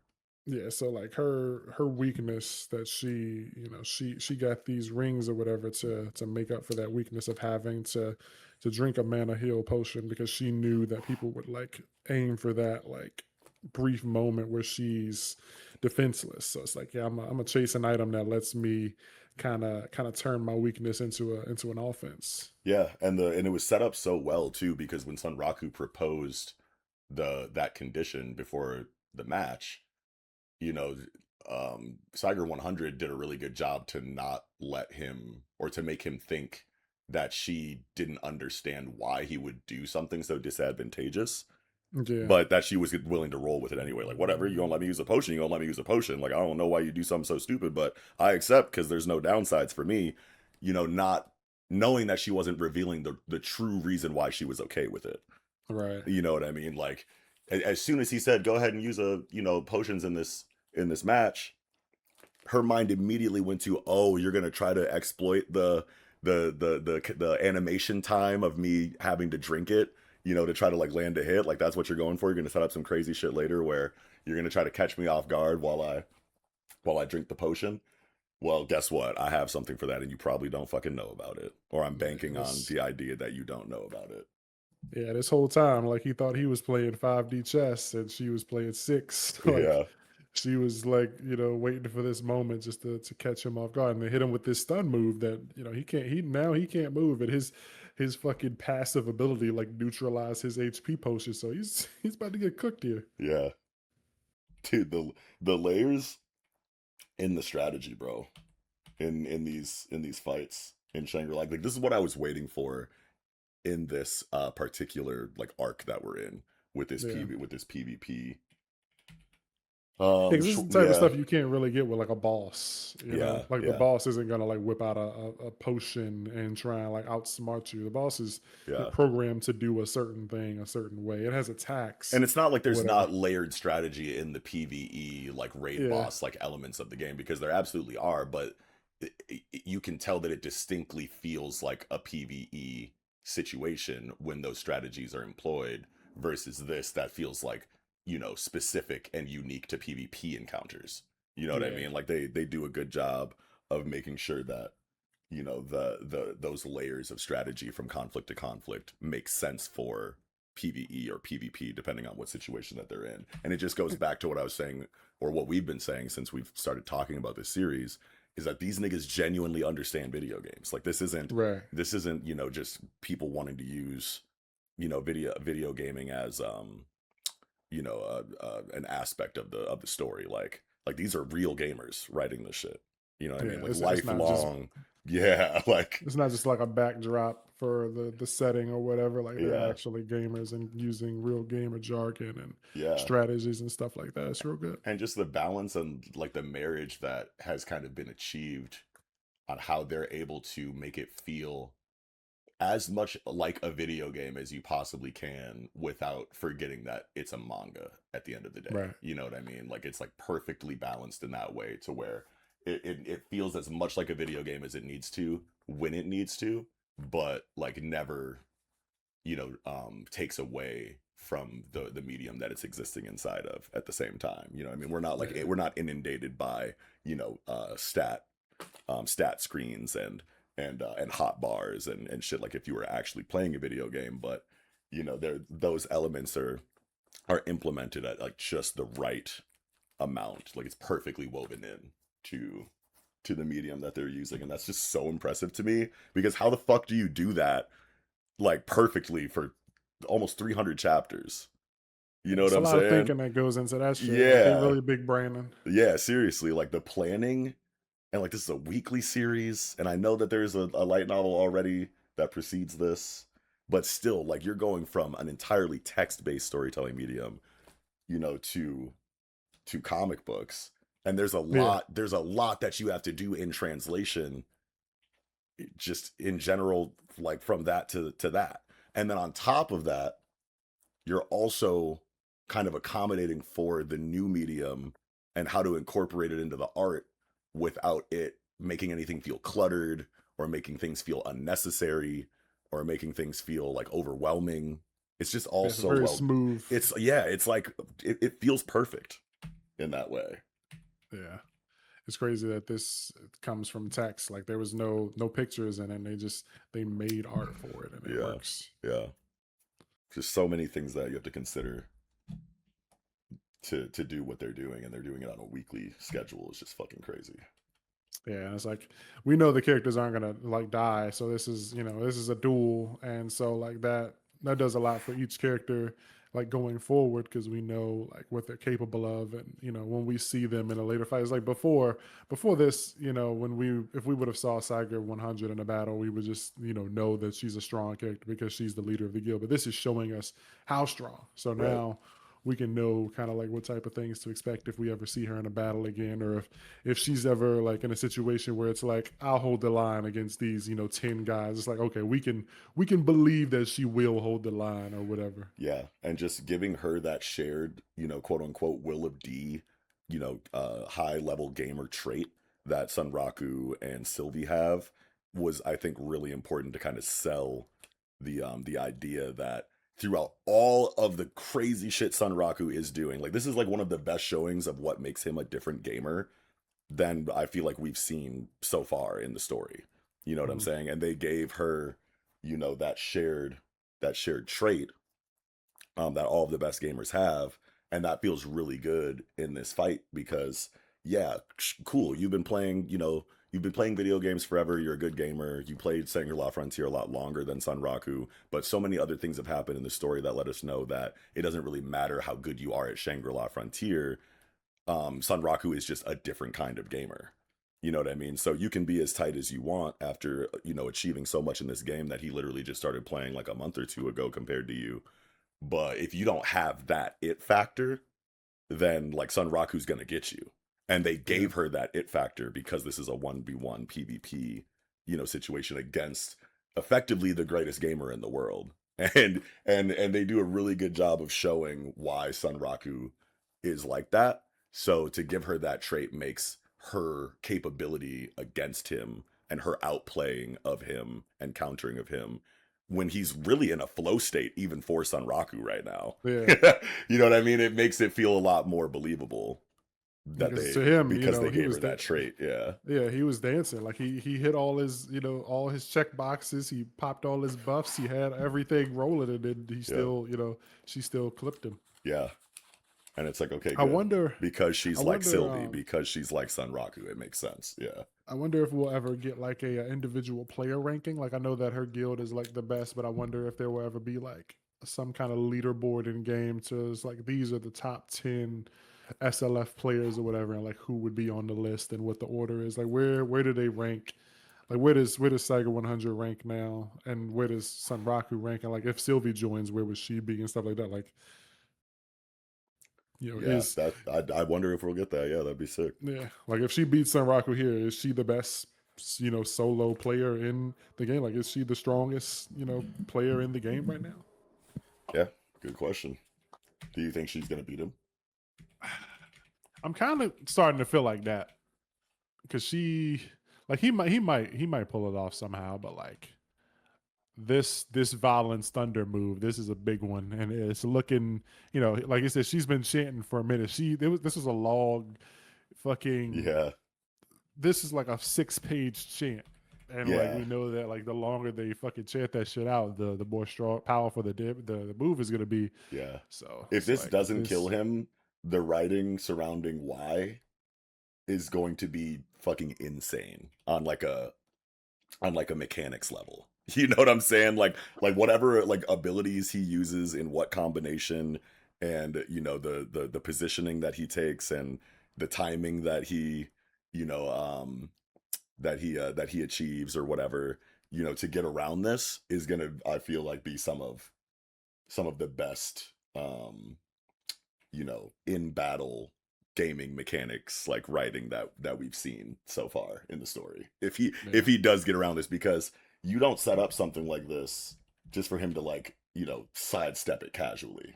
You know what I'm saying? Yeah. Like he's got to do some crazy shit mechanically to deal with this, because especially with the build up here, it's like this was his strategy that he was going for. He planted this seed at the very beginning of the match, and now he's finally trying to pay it off, and it got hard countered.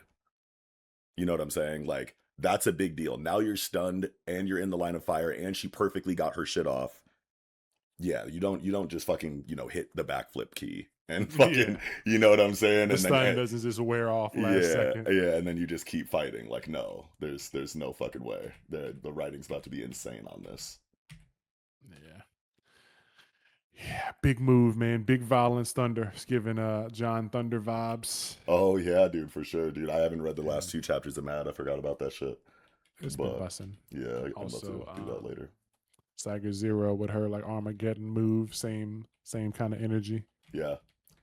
So, and going back to what I was saying a moment ago about how I think it was a really good decision for them to give Saiga 100 that shared high level gaming or high level gamer trait that puts her on that same level of drive and passion, that separates people like Sunraku and Sylvie from everybody else. It's cool on the Saiga 100 to Sunraku like level, but they also gave the writing for it to mean something to Saiga 100 to realize that about Sunraku as well, because she's literally seeing him as Lycagon, and it's giving her it literally created a flashback to when she first encountered Lycagon. Like it's kind of like that moment when Maki's dad sees like the visage of Toji behind her.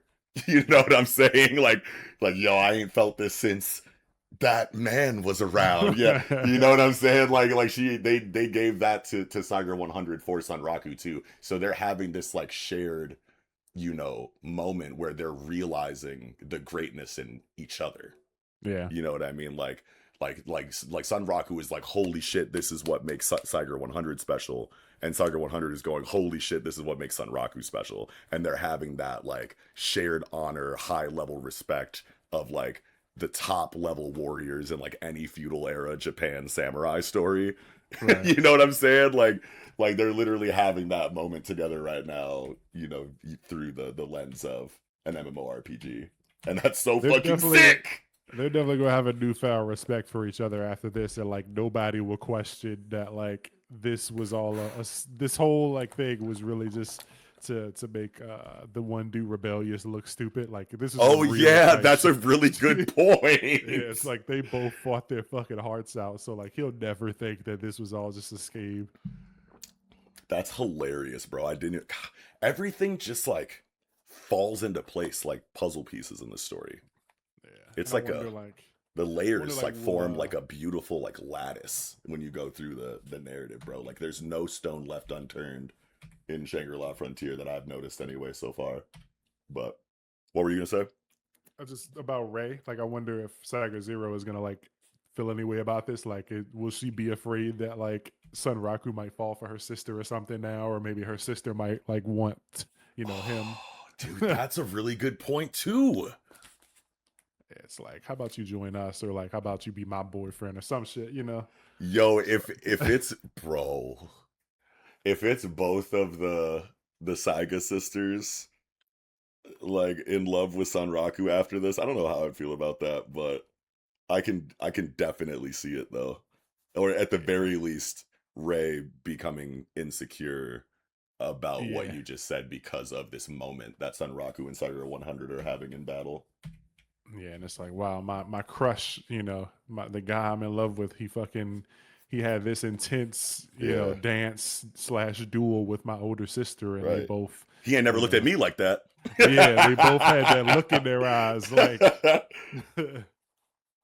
yeah, like imagine that, like they both come down to eat dinner, and it's just this like her older sister can't stop talking about this nigga. It's like, bro, that's my boyfriend. Right. Yo, I can totally see writing for that later. You want to know what? You heard it here first, people. I feel like that. Yeah. I feel like some area of what we just talked about is going to be explored in the Yeah. future of Shangri-La Frontier. Yeah, because now Ray is part of Wolfgang, so it's like there's gonna be a lot of like communication between all of them, and like And a lot of animosity too, probably.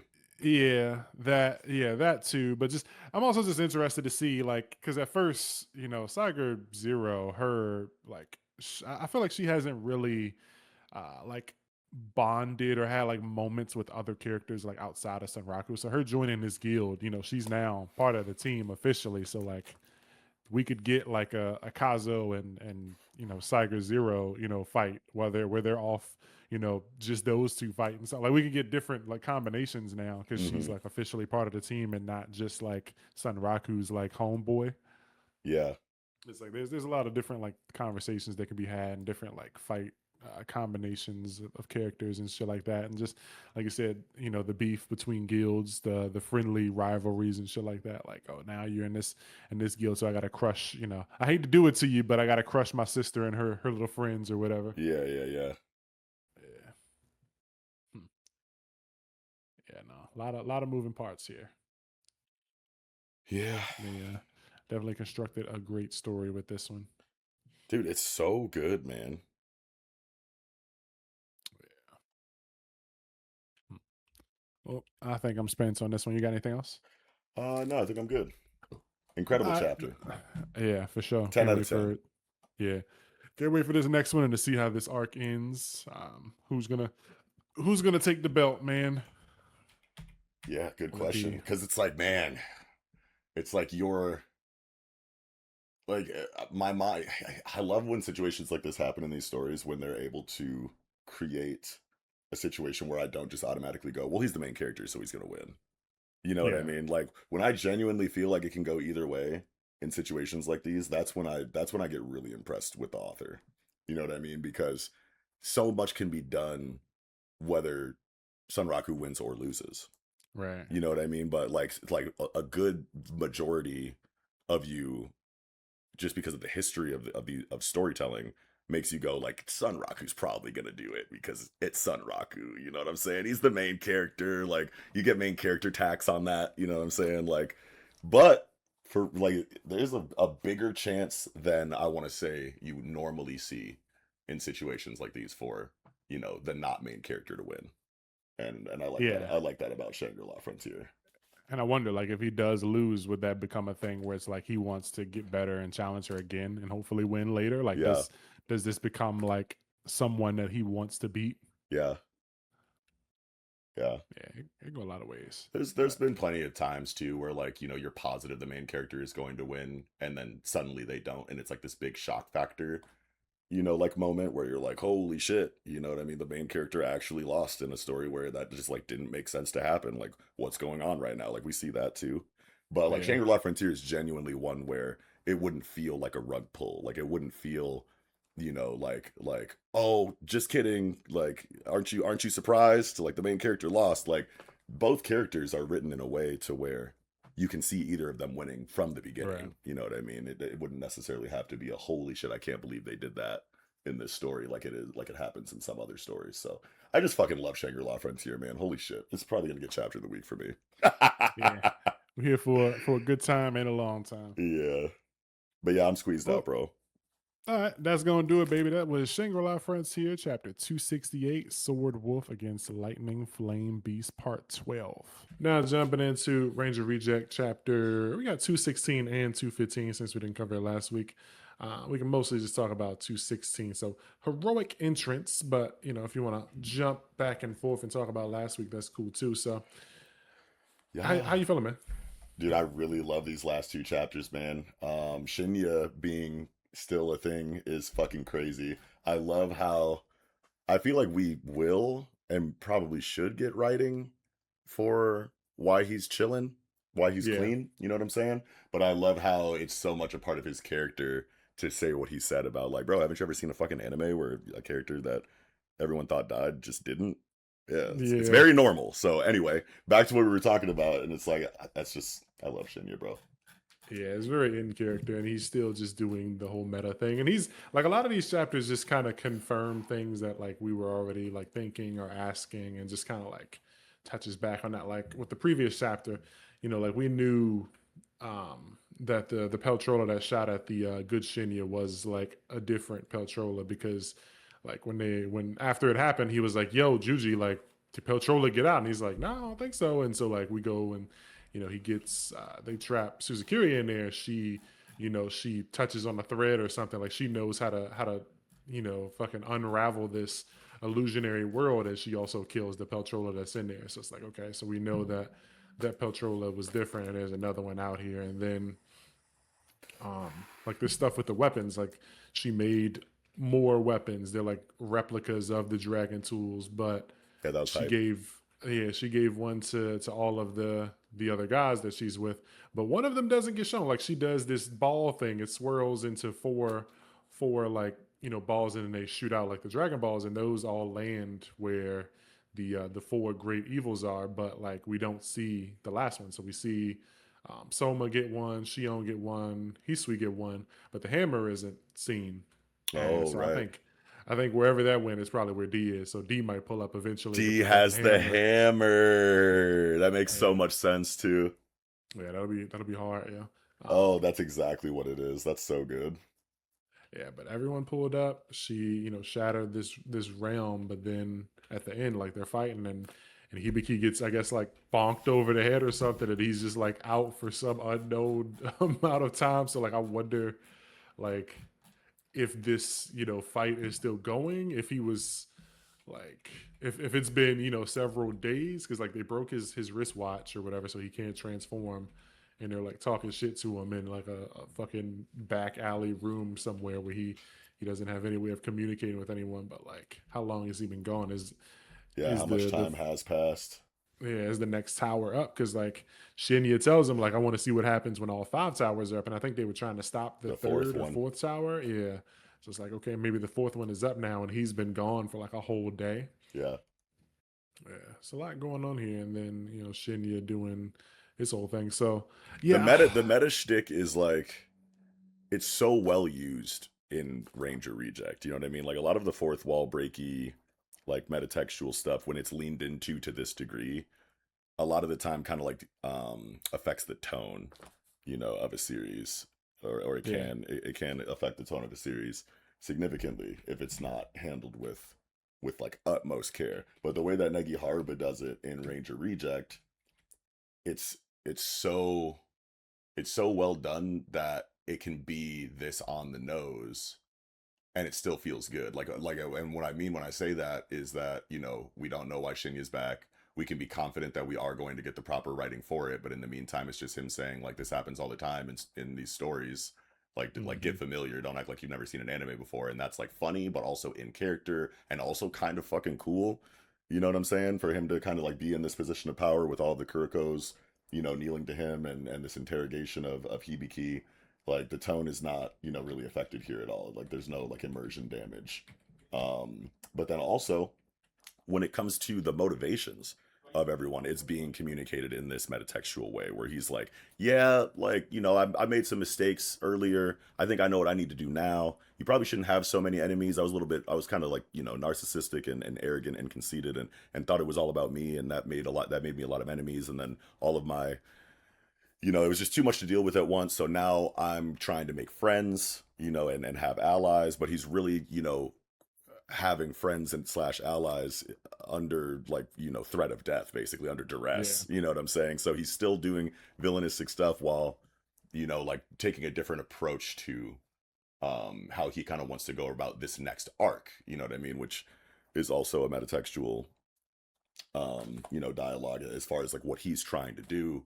And he says like, okay, why don't we just see what happens? There's no theater in it if we stop it before the conflict starts. Like Right. he's on some Kenjaku shit right now, basically. Right. Like where he's just like, yo, no, wouldn't it be cool if we just like kind of saw whatever chaos or whatever would happen if these towers all get erected? Like let's wait to do the hero stuff until until there's a little bit more drama, Yeah. a little bit more theater involved. And Hibiki's character just go it foils this, like it goes against it so well because this is still like the same Hibiki's not just responding so that he can just so happen to say the opposite things that Shinya does. Like this is always who his character was. This is Yeah. always what he was about. This is always what he was trying to do ever It's since, not theater for him. yeah, it's not theater for him, and that's why this pairing in this chapter, this conversation is just so good between these two characters. It makes so much sense that they would be at odds in this way and Yeah. have the convictions that they have. And Negi Harba wrote the shit out of it. And it's really, really, really, really well done. Yeah, it's really cool the way he does this, and like I just love how every time like an arc happens that isn't like super focused on D, like we get the storytelling for each character in a way that it feels like they could be the main character. Like right now, Hibiki is the main character of this arc, and we're Right. seeing like his own his convictions and shit like being tested, like everything that he stands for, and like they even got his sister. It's like you should just sit back and stop doing the things that you guys are doing because you're not doing it right and you're kind of getting in the way. And this could be a lot more fun and interesting for the people at home and shit like that. And if you don't, then I know where your sister is. It's like I'm a Yeah, hero dude. though. Yeah, I'm a hero though. It's like I'm not doing this for the fans. I'm not doing this to sell toys. Like all that stuff is cool. That stuff keeps the lights on. That helps us continue to do what we do. But I'm not doing it for that. Yeah. Everyone every character is just so well fleshed out. They're all so like three-dimensional. You know what I'm saying? Like Yeah. we know exactly where they come from, why they hold the beliefs that they do, why they have the motivations that they have. No one ever does anything out of character or for the plot. They have so much agency, and they feel very real. Like Negi Harba has accomplished a very intense verisimilitude in Ranger Reject in that way, and I'm always going to you know hold stories that can achieve this feeling in their stories in like the highest regard. Like Mhm. these are the kind of stories where I'm like, nigga, go read this, lock in, like drink some coffee, don't casually like watch this in the background, like while you play like Rocket League. Like when if I'm telling somebody, to watch an anime or to read a story that, has these kind of elements to it, like I'm very, very serious about recommendations like that. And that's I feel like we're in an era of manga where there's so many stories like these, and maybe I was just younger. You know what I mean? I've been reading like comic books for a really long time. I've been engaging with, um, just media in general in a relatively critical way.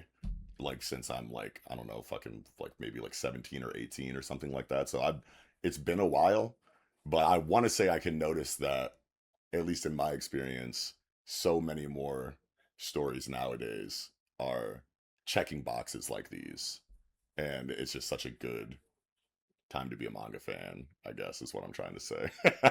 Sure. Yeah, and like Ranger Reject is a shining example of what I'm talking about. It gives me like the same kind of like living, breathing state in its narrative, in its world that, you know, something like like a Hunter x Hunter or like an Urasawa work, you know, kind of does. You know what I mean? Like things like that where everything just feels like everything is considered, no stone is left unturned, and the author really lives in this world and is kind of you know, taking more of like a documentary style approach to you know, like this isn't just like something that feels made up. It feels like something that was Yeah. actually experienced and documented. You know what I mean?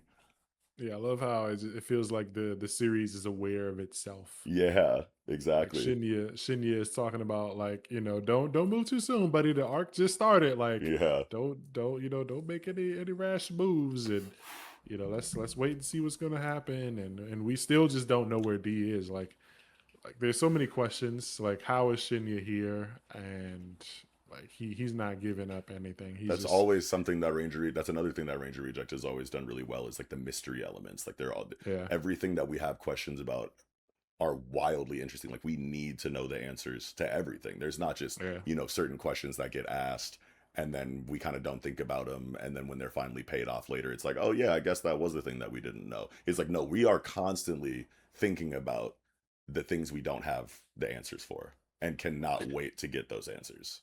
Yeah, and like imagine how like scary this has to be for someone like Hibiki to just like wake up in a dark room surrounded by niggas with hoods on and Yeah, Shinya is sitting there. You watched him get murdered. Like, yeah, what are you doing here? Like, where's my team? My weapon doesn't work. You got my sister. Like, bro, this is a scary situation for him. he's like butt naked, helpless. Yeah.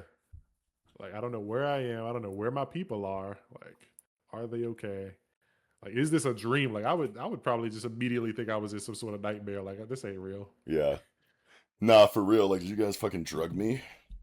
Yeah, but then Tokita pulls up and he's been here. This is what makes me think that this is something he's been out for like at least a day because like Tokita is here and he's infiltrated this operation. Where He's was the dressed last up as time a we saw Kuroko. Tokita? He was maybe like 4 or 5 chapters ago. He was like I want to say he was like on some supermodel shit. Like he was selling cologne or something. Hibiki saw him like in a mall after they did like a photo shoot, and he was on some like you still doing that hero shit or whatever. And Tokita had seemed like he had like a new job or something. Yeah. And I think that was kind of he told her he was like you should go check up on like your sister or whatever. And he was on some shit where he was like I still haven't like done enough to like face her yet Oh, type shit. sure. Yeah, yeah. But it seemed like Tokita had kind of been keeping tabs on Cicera, and I feel like that's always been a thing ever since like they were kids, and he like you know was a bully, and then he made fun of her for not having her legs, and then Hibiki like beat him up for it or whatever. Or yeah, Hibiki was younger, so Right. what he could do as a kid, beating up the guy that was messing with his sister, and then like every time I feel like something happens with like his sister or something, Tokita pulls up. So like Shinya mentions like his sister and is like, "We'll go holler at her," and then Tokita's like, "All right, that's enough." Yeah. It's like I feel like he's very like defensive of Cicera or whatever, and it's like he's not gonna let anything like happen to her. I never He's would have been sowing thought the that seed and shit. Tokita would take this character evolution like route in Yeah, his character arc. Like I like when I'm first introduced to this guy, I'm like, who the fuck is this clown? Oh yeah, he's the yeah, nigga that got fucking beat by D at his weakest with a golf club. Fuck this nigga. Like I was like, he's like comedic relief, like asshole, you know, jock, bully, douchebag. And then now yeah, look at where he's at now. Like holy shit. yeah. You see He's that so like cool. Like he's actually yeah, a goat. it's like he's always Biko was just like things. There was just things there that like happened to make him look crazy. Like he ever since like they had a rough childhood. He was like an orphan or whatever. He was at the orphanage with him, and then like I said, he bullied his sister, and then since then, I feel like that's kind of changed the way he like just looks at the world. Like he started wearing the clown paint because he wanted to be someone that the kids could like laugh at and smile when they see, but like other people saw that as like a villain, Red was like, nah, this guy looks like, he's scary, like I don't want him, as my JFC, because like people would be afraid of him, think he might be like the monster, but like he did this as like a way to like cheer up kids, and he's just been like he's been down. Like Yeah. he's always there. Like he's been there for Cicera. Like I think there's been like two times where we saw like where he's mentioned her, or mentioned like you should go see your sister, or like he pulled up and saw her at the hospital and stuff like that. Like he gets embarrassed a couple times by D, but other than that, like he's been a very solid and good character. Yeah. It's like, and now even here, it's like he pulls up and he pulls out the gun, and he thinks about when he faced D in the biolog exam, and D fired at like the fucking pipes, and caused the smoke screen. It's like, yep, I'm pulling that same move as D back in the day. Yeah. Which He creates is, this smoke screen. and we're having this conversation about what heroes do and what heroes don't do, and like what heroes have historically done in fictional stories. They always show up late on time at a hype moment. You know what I'm saying? Like they with enough time for tragedy to happen and make their presence necessary, but not too late that like everyone's dead and they failed their mission entirely. Like you want to be like fashionably late to Yeah, a moment like this, and he does that, and he borrowed a technique that the actual main character or hero of the story employed earlier in the story. You know what I'm yeah, saying? So he's like, no, I'm hero maxing right now. yeah. That, I mean, it's like it's what Shinya had been kind of like trying to preach to Hibiki, is like you should just take your time, pull up after the damage is done so that you can save the day. And it's like, all right, I'm pulling up last minute to save Hibiki. Yeah, yeah. It's just like this. It's the way. It's like the ability to think about shit on this level, to like weave in tropes like that in a self-aware way that doesn't break the fourth wall or get too meta, like to where it like affects the tone and shit or immersion like that. The ability to achieve that balance in such like a, and with such an aesthetically pleasing like shell that is Negi Haruba's art style, is just like wildly impressive feat for a mangaka, I want to say. Yeah, Because Shinya is it's so just easy for shit like this to just be cheesy, but it has like Shin- so much like class. It's like a Ocean's 11 like style, like yeah. cool factor, class Like factor. Yeah, the way bro pulls up and he's got like the leather chair, he's just sitting, in the spotlight, he's just talking, shit to him, and not like actually do, like he's not saying that he's gonna get out there and do anything crazy, but like it's like now he wants to just witness the world that the aftermath of his dragon keepers, and see where the story goes from here. But like yeah, there's like an aura to him. exactly. Yeah, this is good shit, man. And he's still just like into. I do feel like this is a clone. Like maybe before the final Sunday battle, Shinya, like the bad Shinya, made another clone of himself just in case or whatever, just to like watch and see where the story goes. Yeah, he was trying Um, to say like what did he say? He was, when he asked him, he's like, "Are you a clone?" And he was like, "Well, I can't say no to that, I guess," or something like that. Hold on, let me look at the dialogue again. God damn, this chapter's thick. All right, hold on. oh, it's at the beginning. He says me Yeah, becoming his clone. I Huh? Want want to to refute refute that? that, but since I lost already, there's really no point. So he's Yeah, basically trying to say like I'm not a clone, but like there's no point in me trying to like explain why right now yeah. or whatever. I guess is the takeaway from that. Yeah, so I guess my question is like, if it's the same Shinya, does he still have like all of his ability? Like, is he still have like the Invader Imamatai like shit in his body, or Yeah, if good this is like question. a third party like Shinya? Like, is he just fresh? Like he doesn't have anything. Like none of that shit that happened actually affected him, but he watched it on TV. And like, Hmm. where's D, man? Like I feel like this. Like I was saying a couple chapters ago, I feel like this whole like storyline is meant to kind of set up Hibiki to give him like a satisfying conclusion. Like maybe D, this is D's like final gift to like Hibiki in the world, because he was unsatisfied with like playing into Shinya's hands and telling the story that someone else like wrote out for his life. but like he knew that Hibiki had like a greater purpose. So it's like he's trying to look out for his boy, give an interesting story in a way for Hibiki and his people to look like heroes or whatever, Hmm. and to kind of like set the world up for that. Like there's real heroes out here, and I'm gonna give the heroes a real villain to like deal with or whatever. But then Shinya comes back, and it's like I can kind of see D just kind of pulling up at some point, just crushing Shinya like Yeah. easy, like just whatever type of time and D is on now. I feel like he's probably gonna have leveled up.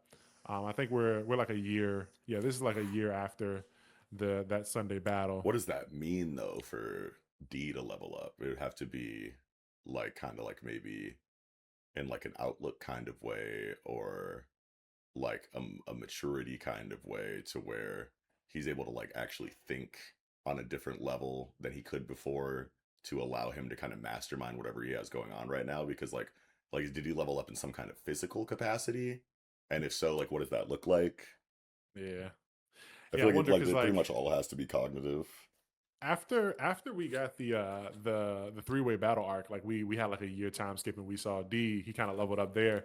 Like he spent that year talking to Yakushi, and that changed like a lot of the ways he thought.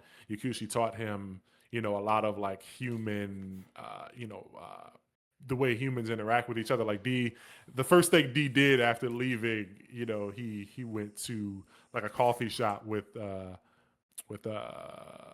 Usakubo, and he's like, I want to order a large frappuccino or whatever, and they're like, that'll be, XYZ. He's like, it's all good, baby. I got this punch card. He's just like, Yeah. he's acting like a normal like citizen. He's got like a card, and he's like breaking up. He changed, and he went back to the fortress. And he stunned on the guys that were up there. They were like trying to, the one dude tried to punch his head off, and he like moved his head across, like, his head became his hand. He dodged the punch. So he became more like you said, cognitively, but also like his fighting capabilities evolved. Yeah, So he he understands his body and his fighting style, and like what his yeah advantages and disadvantages are, to the point where he's just like really effective, in a lot more effective in combat than he ever has been before, without doing too much, obviously. You know yeah, what I mean? but he also understands like humans a lot more now too. Yeah, yeah, yeah.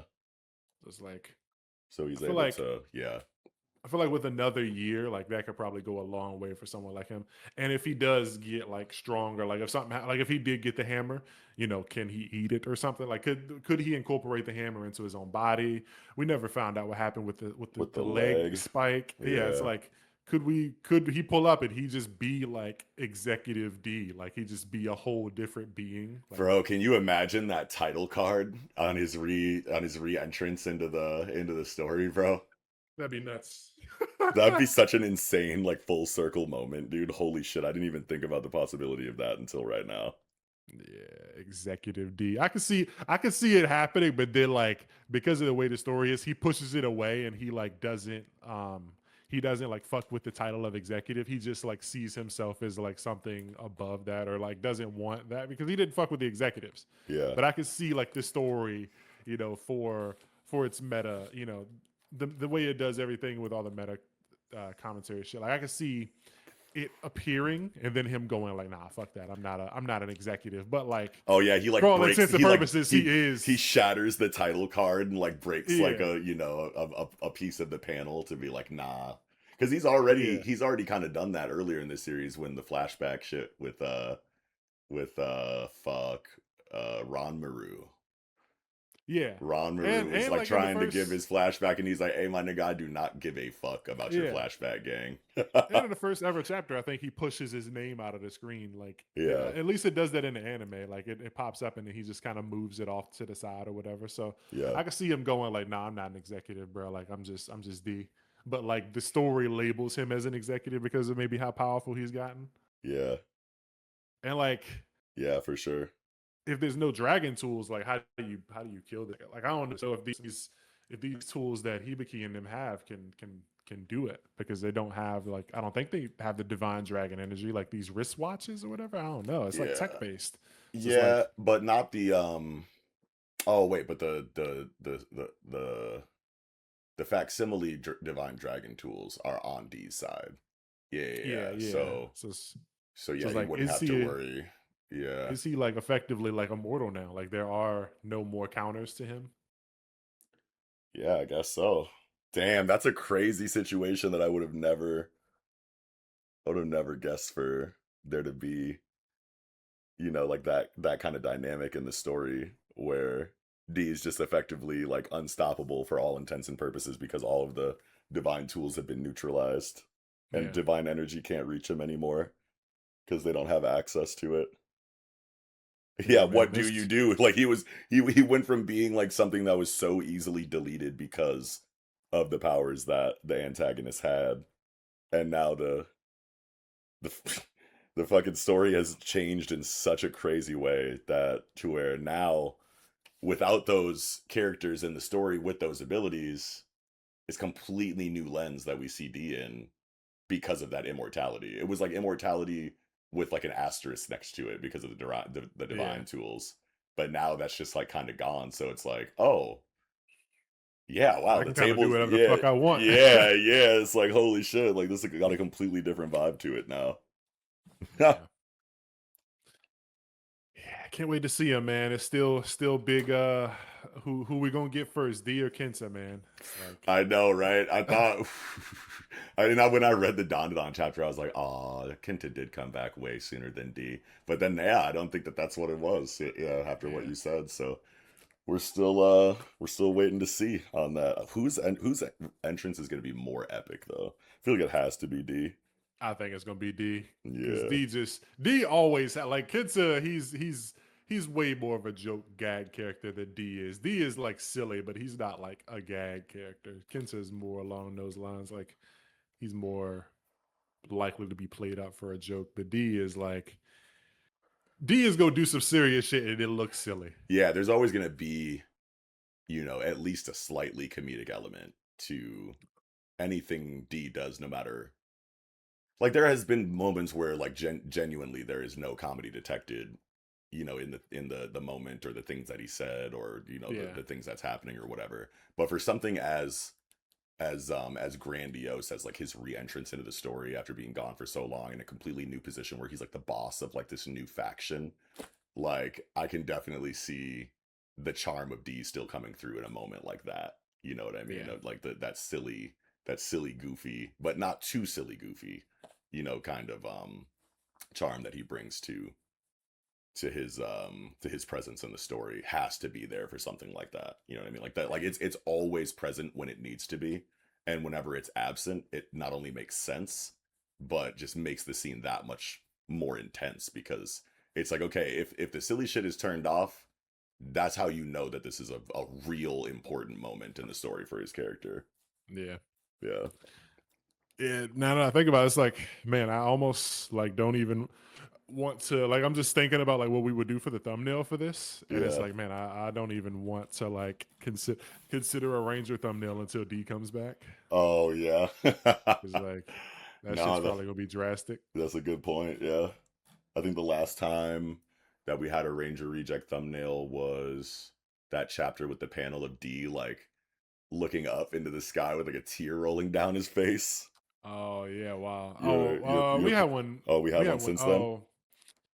Oh, yeah, we had one since then. It was so say in his like full power form, Oh, right when right, he was yeah, holding the sword. It was yeah. When episode 52. he has that energy around him. Yeah, he's like made of that Yeah. energy. Yeah. Oh, we had one. We had more recent than that actually. We had Oh, one 6 episodes ago. It was Rin Rin. She was oh, like sitting right. in a chair. Okay.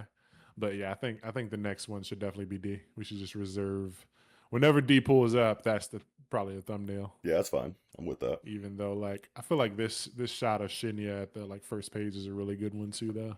I know. I was looking at that shit. I'm like, bruh. Yeah, but it's like, man, if D pulls up next week, it's like it's like Yeah. double the Ranger. Yeah, like back to back Ranger thumbnails. Fuck it. I mean, that could hit.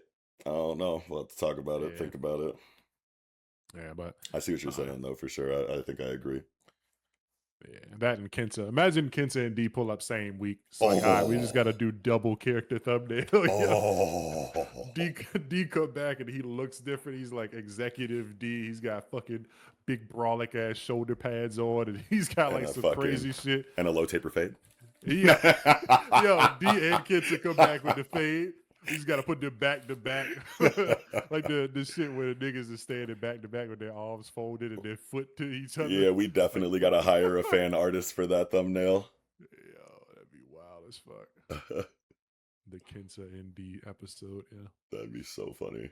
And that'd be such a lightning in a bottle moment too, because the translations are so behind on like Ranger Reject, you know what I mean? And you never know if there's gonna be a new chapter by the time a new episode comes out, but Dandadan's schedule is pretty static, you know what I mean? Yeah. We can rely on it a lot more than Ranger Reject. So if it ever lined up in that way to where both chapters were available, like by the time we did the review, and they both come back in the same newest chapter, we would have to show out for that on the thumbnail.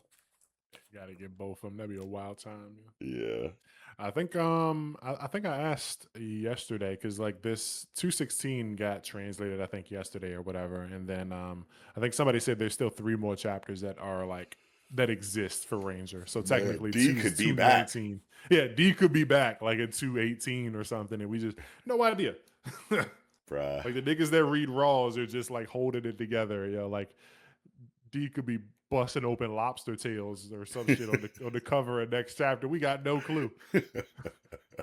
Just on some big Bob ball shit. He could just be fucking Wilson Fisk or something next week. Oh man. I need that now. I need the lobster tail panel. I would change my entire layout on Twitter so fast. Yeah, for real. I mean, he had that one dream where he was like rich. He had the fucking He had the fur chinchilla coat. fur. Yeah, he had the mink on with the fucking Yeah. pinky ring and Yeah, shit. the helicopter. The money had his face on it and shit. He was like, "Let all my niggas eat good." Yo, he had a chef and everything. Like, yeah, he got dreams, bro. What an incredible character, man.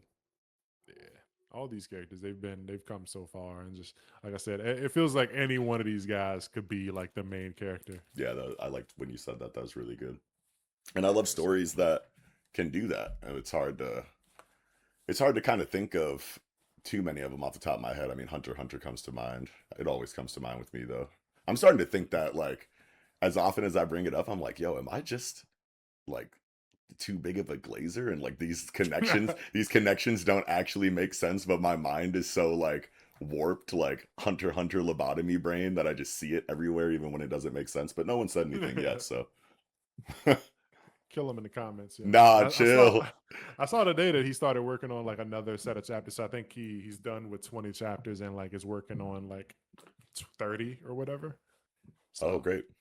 Yeah. So Yeah, this return is gonna be a big one. a really, really, really big deal. Probably the best return from a hiatus since the start of the Dark Continent Succession War storytelling.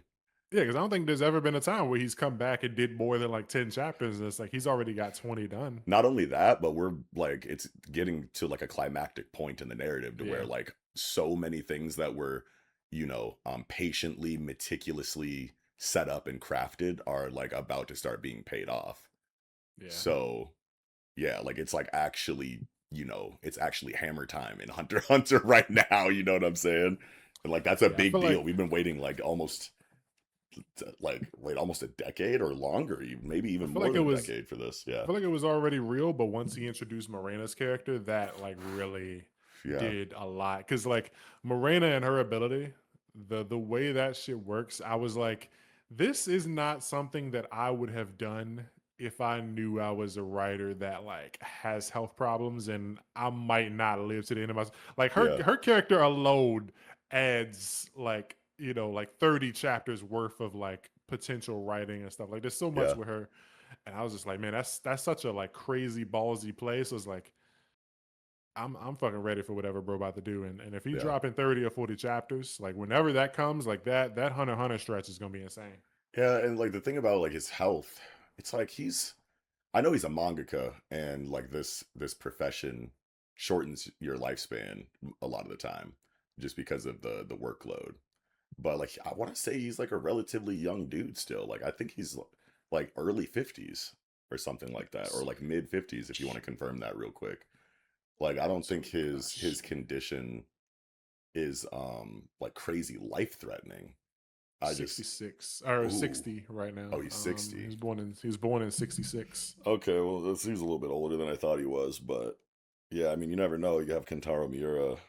Um, it could really just they could really just go at any moment in any kind of way. But I want to say that his health issues don't spell like he's has like he's on borrowed time. Like he has a couple years left to live, like max. You know what I mean? Like Yeah. yeah, like I feel Especially like with like the breaks. Like if he would have been doing it consistently weekly, it'd be like, yeah. But yeah, I feel like if you got a kind of schedule where, they're not expecting you to drop a chapter next week and you do a page like you do one page every week or something, it's like, yeah, like Hunter hasn't been in the magazine for like 2 or 3 years. So it's hmm like as long as you take your time and do it, when you feel up for it, I feel like, you're not really killing yourself.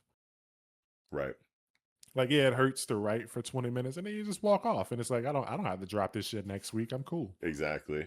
Because a lot of it is just like the psychological like strain of deadlines. Yeah. You It's know what I like these mean? niggas are going to take what I give them when I give it to them, but they're going to be Yeah. happy. Yeah, Like, exactly. So yeah, I think he's chilling yeah. for the I obviously don't know, you know what I mean, but I hope Yeah. it's not that serious. Yeah. We need more like I'm hoping that whenever like One Piece ends that like they kind of like the magazine, the whole like landscape changes and we start getting stuff for like B week, A and B weeks. So it's like, these magazines become not bi-weekly, but it's like I would love it if, right now Weekly Shonen Jump is like 20 manga in there and it's like they both come out each week, but I think it would work a lot better if you had it so it was like 10 of them an A come out week and one week and then the other 10 come out the second week. So some even yeah.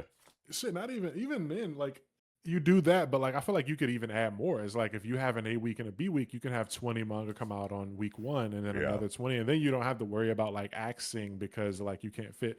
I mean, yeah, you'd still be axing stuff that underperforms, but at least now you have 40 things Yeah, and you don't have to feel like there's not enough room for everything. Yeah. yeah, you could have like your big names, like say for example, like these things are still going, but you could have like some, one or two newbies that you're unsure about and have them in a magazine with like Kagurabachi Yeah. and Sakamoto days. And then in magazine, two, you could have a couple other newbies, and in that one you have like a Kana Banashi and Ichi the Witch. That way people always have something, like there's always a sale, like I don't really care for Yeah. this newbie, but like I still want to read Kagurabachi, so I'm gonna buy week one, and I Eh, still want to read Ichi the Witch, so I'm gonna buy week two, and then check out those other things, and then you Yeah. got like 40 things to possibly And that read. way the series that do underperform have a little bit more grace, Yeah, because not only because you like the volume of content that you're putting out has increased, so you're able to kind of get enough money for it to make sense for you to keep some of the more underperforming ones around longer than you would have normally, but yeah, also you're not feeling like you're like you have too many like you don't have to like you're not like fighting for space. It's like, okay, well, this one is underperforming right now, and there's this other new promising guy that has a great one shot that we kind of want to put in the magazine, but we're already at 20, so we yeah, kind of just got to get this one out of here right now because we want to see what this new shit is talking about, because we only have so much room now. right. It gives a lot more breathing room in a lot in many areas. I think that'd be That a really like great idea. Yeah. Then like your other, like everyone else, like Hokuzono, it's like he now has a week off, so it's like he can spend that time relaxing or working on the next chapter and not like stressing over needing it to be out by Friday, or he Yeah. can he can spend another day like thinking about like the anime stuff, like, oh, I want to draw promo art for anime, or a fucking trading card game or something, so he can Yeah. do some shit like that and not be like, damn, I really like the time that I spent on, sending ideas to the anime studio is time that I lost that I could have been like writing my comic book, and now I'm Right. behind and now I gotta like stay up until 6 a.m. and break my back and shit. It's like Yeah. And if you leave wanted to it. do that, like if you fell up for it, and you could like just get the chapter done on, in the same amount of time, that he would, before the schedule updated, like you can do that, but you don't have the stress of needing to do it Yeah. also weighing you down.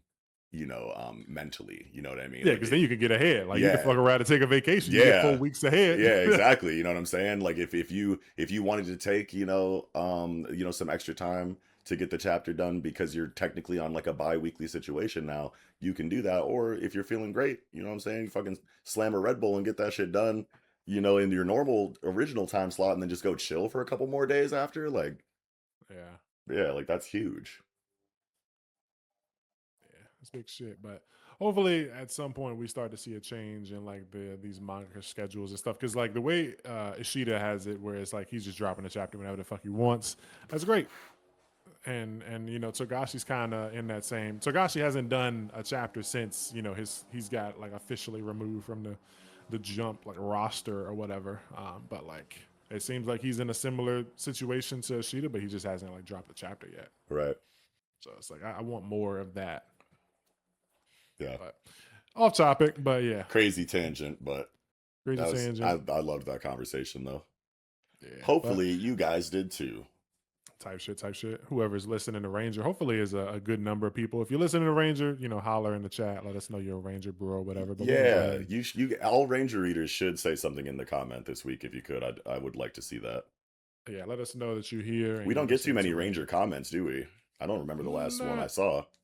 Yeah, not too many. Should have said something in the opening. Maybe I'll say something in the comment section later. But yeah, that's gonna do it, baby. This was Ranger Reject, chapter 215 and 216, heroic entrance. Now jumping into Ichi the Witch, 86th hunt, crossing the line.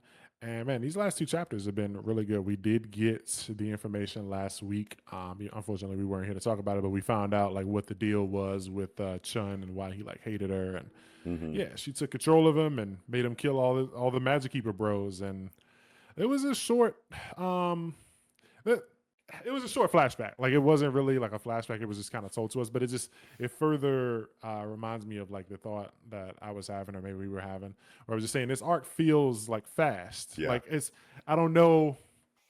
I don't know like what the point of like I'm not gonna say what the point of it is, but I'm really interested to see like when this arc ends, like where we land because like they introduced the traitor plot and then that was immediately answered and then it was like Fujimine appeared and I felt like that was something that could have taken a while and then we get Chun's flashback immediately yeah. It makes and me feel everyone like this is just the start to a greater situation that we just don't yeah see yet. You know what I mean? Like the pace is very quick. It doesn't feel like a true like arc. It feels like the start of something.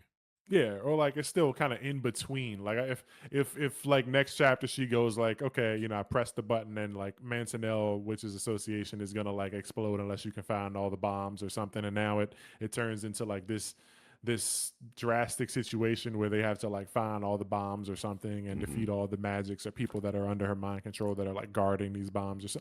I don't know. It's just I just don't know. I don't understand what's happening. Like it's not bad, but I just feel like things are happening fast and then like pausing once those things that happened quickly. Like it's like they're running and then stopping and then Yeah, running and then stopping instead of just like walking. yeah, So it's yeah. like That's a weird but it's a good. good way to say it. Yeah, that is what it feels like.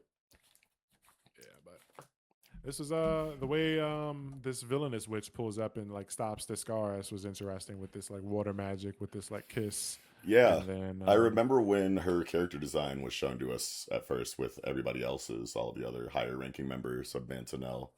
yeah And we were like, talking about like what they could possibly do or, what their personalities are potentially like and, what kind of magic they use, et cetera, et cetera. And I remember thinking about this one. I don't know if we talked about it on the show or not, but I want to say that we had a conversation about like just the title of the villainous witch and how like what the fuck does that mean? Like is she on is yeah she is she on fuck shit then? Like and I want to say that one of us, maybe me, definitely not Traffy, might have already said like I think that's a red herring kind of like title to make us think that she's, evil, but she's actually going to be, good guy Jones or whatever. And it's just really funny in an ironic way that the villainous witch shows up in the most heroic position when her character is finally used.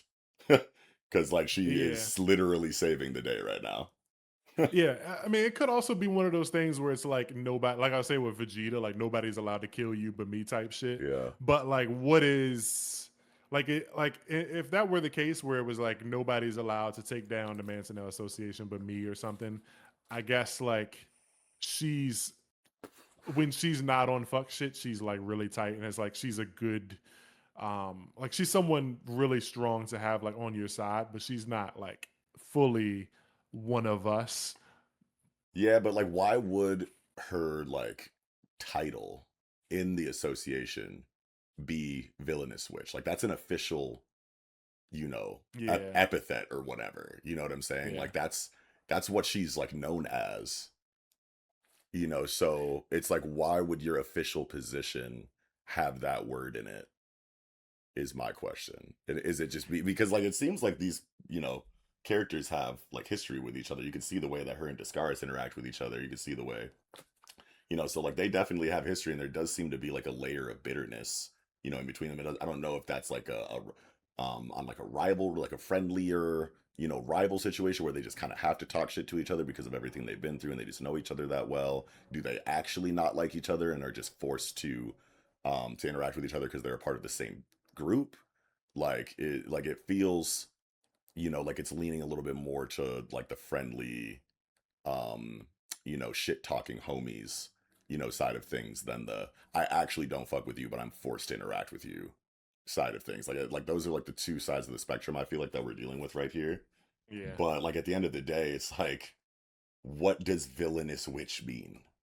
Yeah, I'm just feeling like maybe she's someone who maybe wants to be like the head of the association, but she also maybe respects like witchhood so much. Yeah. Like everyone knows that like if she got the chance, she would take over, but like she doesn't want to like bring a bunch of witches into harm's way. So, I don't know. It's just So when they gave villainous her is that so title, they were just like being like a hater and was just like, yo, like she's on some weird shit, though, so we're gonna paint her as like this villain and just give her like a derogatory, you know, epithet, like because maybe, we but just she don't also fuck with her kind of like like that, but she's useful and strong and hasn't done no fuck shit yet. So you can roll with us, but we're gonna stamp you, you know, with a derogatory title. she Like also kind of leans into it though. She looks like a fucking noir crime boss. Like she's got the face scar, cigar. She's like I could see her going, yeah, see, like get up, Sonny. yeah, yo. Jesus Christ.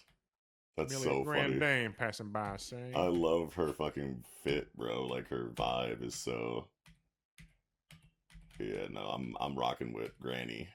Yeah, and Granny Fujimine is like, Capone. her and Fujimine are like kind of like casually talking. She's like, I've been looking for you. Not surprised not Yeah. surprised to find you here, but Her like, way of I've been speaking looking for you. entirely changed when Shorty pulled up too. Like she's Yeah. not doing that ditzy, like, you know, VTuber, like, you know, K-pop super fan like vibe, like, you Yeah, it's know, like she to her. respects her. Yeah, she's like, hold on now. A real bitch just showed up. Let me get formal.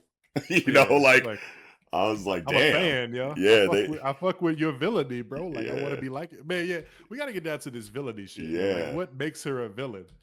Cause she's with the homies. And she's helping genuinely. Yeah. And she does not fuck with Fujimine at all. And she calls her a crusty old witch. Yeah. It's like she doesn't look old. Like, is that just a part of her character that she just be like projecting like she's old, but she just calls everyone else old because she's feels bad Maybe. about being old? Y'all all old too. Y'all old with me. Or Niggas is is old. It's is like Fujimine like actually older than she looks? she might be. There's probably some magic keeping her young or something. Okay. That'd be really interesting because I don't have the best memory of her initial writing, at least right now, off the top of my head, but didn't they say like, you know, she pulled up and joined the association and was like a, you know, an up and coming, you know, promising new talent or something like that, and then just snapped one day? I mean, I guess if she really did have some kind of spell on her that was fighting her aging or concealing it in some kind of way, then that doesn't really contradict um the writing that I just tried to remember about her when she was originally brought up and her history with Mantonel. But Yeah. because like if it was always her plan to just like disguise herself as a younger person who is some bright-eyed green, green witch that was trying to get ahead in the Mangonel Witch's association with like normal goals and aspirations, and then just waited for her moment to like actually do some fuck shit, like then yeah, like that makes sense too. But I feel like there's definitely got to be something to it because she, like, they make a point of like bolding it when, and it gets its own separate speech bubble when she talks to Chun and she calls him a kid. No need to go rushing off to your death. Dot dot dot. And then a whole separate bubble kid, and then 3 pages later she's calling her a crusty old witch, and it's like Chun is clearly not a kid, and Fujimine is clearly not old from like looking at her. right. So it's like there's got to be something going on here. Uh, Yeah, very interesting stuff going on right now. Yeah, Discaris, broke out of it thanks to the kiss and chugging poison juice or whatever. Yeah, and I love how there's like a distinction between the ability that she used to snap Discaris out of it versus the ability that she used to snap Kamugi out of it. You know what I Yeah, mean? Because she can't just go, around and just one tap everybody, and now they're the spell is broken and they can immediately fight. You know what I yeah, mean? Like you give that to Discaris because it has a drawback on it that's like kind of harmful to you if you take it in such high doses. But Discaris can do that because she's built different. She's the strongest. You give that one to Discaris, but you don't know what it could do to somebody like Kamugi. So you give her the weaker version that will still work, but they're kind of separated from the conflict while it takes effect or whatever. I think that's right. good. That's good decision making. Yeah, because Yeah, I otherwise really like otherwise that. the conflict is just over. Yeah, You know because what she I'm could just saying? snap everybody out of Snap it. one tap everybody, and then Fujimine is surrounded, and she can't mind control them again. Like she would have no chance. Yeah, yeah. No, this page, this was this page 10. This shit's hard as fuck, and I wish it didn't have these speech bubbles like covering Oh their yeah, their bodies. Like this. This is thumbnail worthy. Like this is some fire shit. bro. The double page spread of the Minakata and the other magic keeper trying to rush Descaris, but her blocking it with some crazy magic with these hands coming out of the water Yeah, with this like lightsaber. Like this is probably my favorite drawing of Descaris using an ability so yeah. This is far. fire. Yeah, like this shit looks so fucking cool to me. These hands, Yeah. the like design or like texture like on these hands is fucking sick, bro. Yeah, And it just like reminds me. the I think. moment too, because like Goku Raku tries to attack her, she like weaves that shit and like loads some kind of crazy dragon magic to like neutralize him. And it was like, okay, I dodged that, and now this one, and then she just like puts her hands up, and like the two dudes are like rushing her, and she was just perfectly ready for it, just casually. Yeah, yeah, And it's like, okay, yeah, that was a great Descaris moment on like the the idea of the strongest, side of things. right, Like she always gets really good moments that remind us like she is top one, and here's why. right. Yeah. So, so on that same page where she's got her hands up on the left, though, like on that left panel, this thing that Fujimine is noticing is this like her shirt? Like, is this Scar's shirt cut and she's got this like symbol on her chest? Is that what this is? Because like I didn't know what I was looking at, but then Yeah, this Fujimine is. goes like, "Oh, you Mhm. you formed a blood contract." And it's like, Yeah. is that something that's physically like on her body? Yeah, I think that is a representation of the pact that they formed. That's being kind of like Okay. revealed through the clothes and like kind of putting the idea in Fujimine's head. Like, is that what I think it is? And then Yeah. So it's like a tattoo, and it's like, holy shit, you made a fucking blood contract with this dude. Now I could yeah, kill him and kill you too. yeah, and I love how that plays into the death for death shit that bypasses the mind control because Yeah. that's such an instinctual aspect of Ichi's character, and they've done such a good job writing wise of showing that that is something that he doesn't think about. Like that is a twitch, instinctual response that his Yeah. body automatically reacts to, for better or worse, that easily goes around the mind control that he's currently under. You know what Yeah. I To the point mean? where Like, he's still like, even as close as we are, if you trigger death for death, you gotta die. It's like, yeah. bro, like, Like my body goes on autopilot when this happens, so like I have to stab you in the neck when I feel your bloodlust. So like we're cool, but like don't do that again. You know what I'm saying? Like it's just such a good way to represent this moment. You know what I yeah. mean? Like it's such a cool decision to have it play out this way. Yeah, like the way it happens, like I could totally see the next chapter like opening with like Ichi's still not snapping out of it, but just going like, "Yeah, don't try that again." And she's just like bleeding out, like, "Bro, what do you mean? Yeah. What do you mean? Like, I'm gonna die here. Like, somebody do something." Yeah. He like pulls out a fucking like handkerchief or something and starts like wrapping it around her neck. You need to apply pressure to this and like maybe go see a doctor or something. But like, just don't ever like try to attack me again. Yeah. I don't want to fight you, but you know I got to stab you in the jugular when you do that. So, Yeah, it's like, come on, bro. We've been friends all this time. You should know this type shit. yeah. God, what an interesting situation in the story right now. Yeah, Osamu Nishi. yeah, they cooking, and right now Iruma's cooking too. They had a crazy chapter in Iruma where somebody got fucking big damage. I was like, holy fuck! It was like a Toji hole blown through somebody. I don't like. Yo. Yeah, that type shit don't be happening in Aruma. So I was caught off guard. They probably survive it, but like it was big damage, and I was like, holy fuck! Like somebody about to get mopped in Aruma, and then we go and we have this. I got to return to Aruma soon. Yeah, it's Peakerton. Yeah. Yeah, I'm this just dragon tired of thing I'm just makes tired you. of not being able to talk about it like with you in these segments because I'm Yeah, sure there's because just there so be. many parallels and so many like similarities and like so many cool compare contrasts that we can do, but you don't Yeah, want to spoil me. yeah, it's a ton, man. It's like it always happens, but yeah, Ichi the Witch is great, and like Discaris is just too cool. Like this dragon thing, I think the only other time we saw this was in her like flashback. This was like she beat this dragon in like a tug of war to like capture it or whatever. Oh wow, okay. Yeah. Dude, So this was when she was a child. this chapter kind of does a lot. Like this chapter does so much for the characters that are involved in it.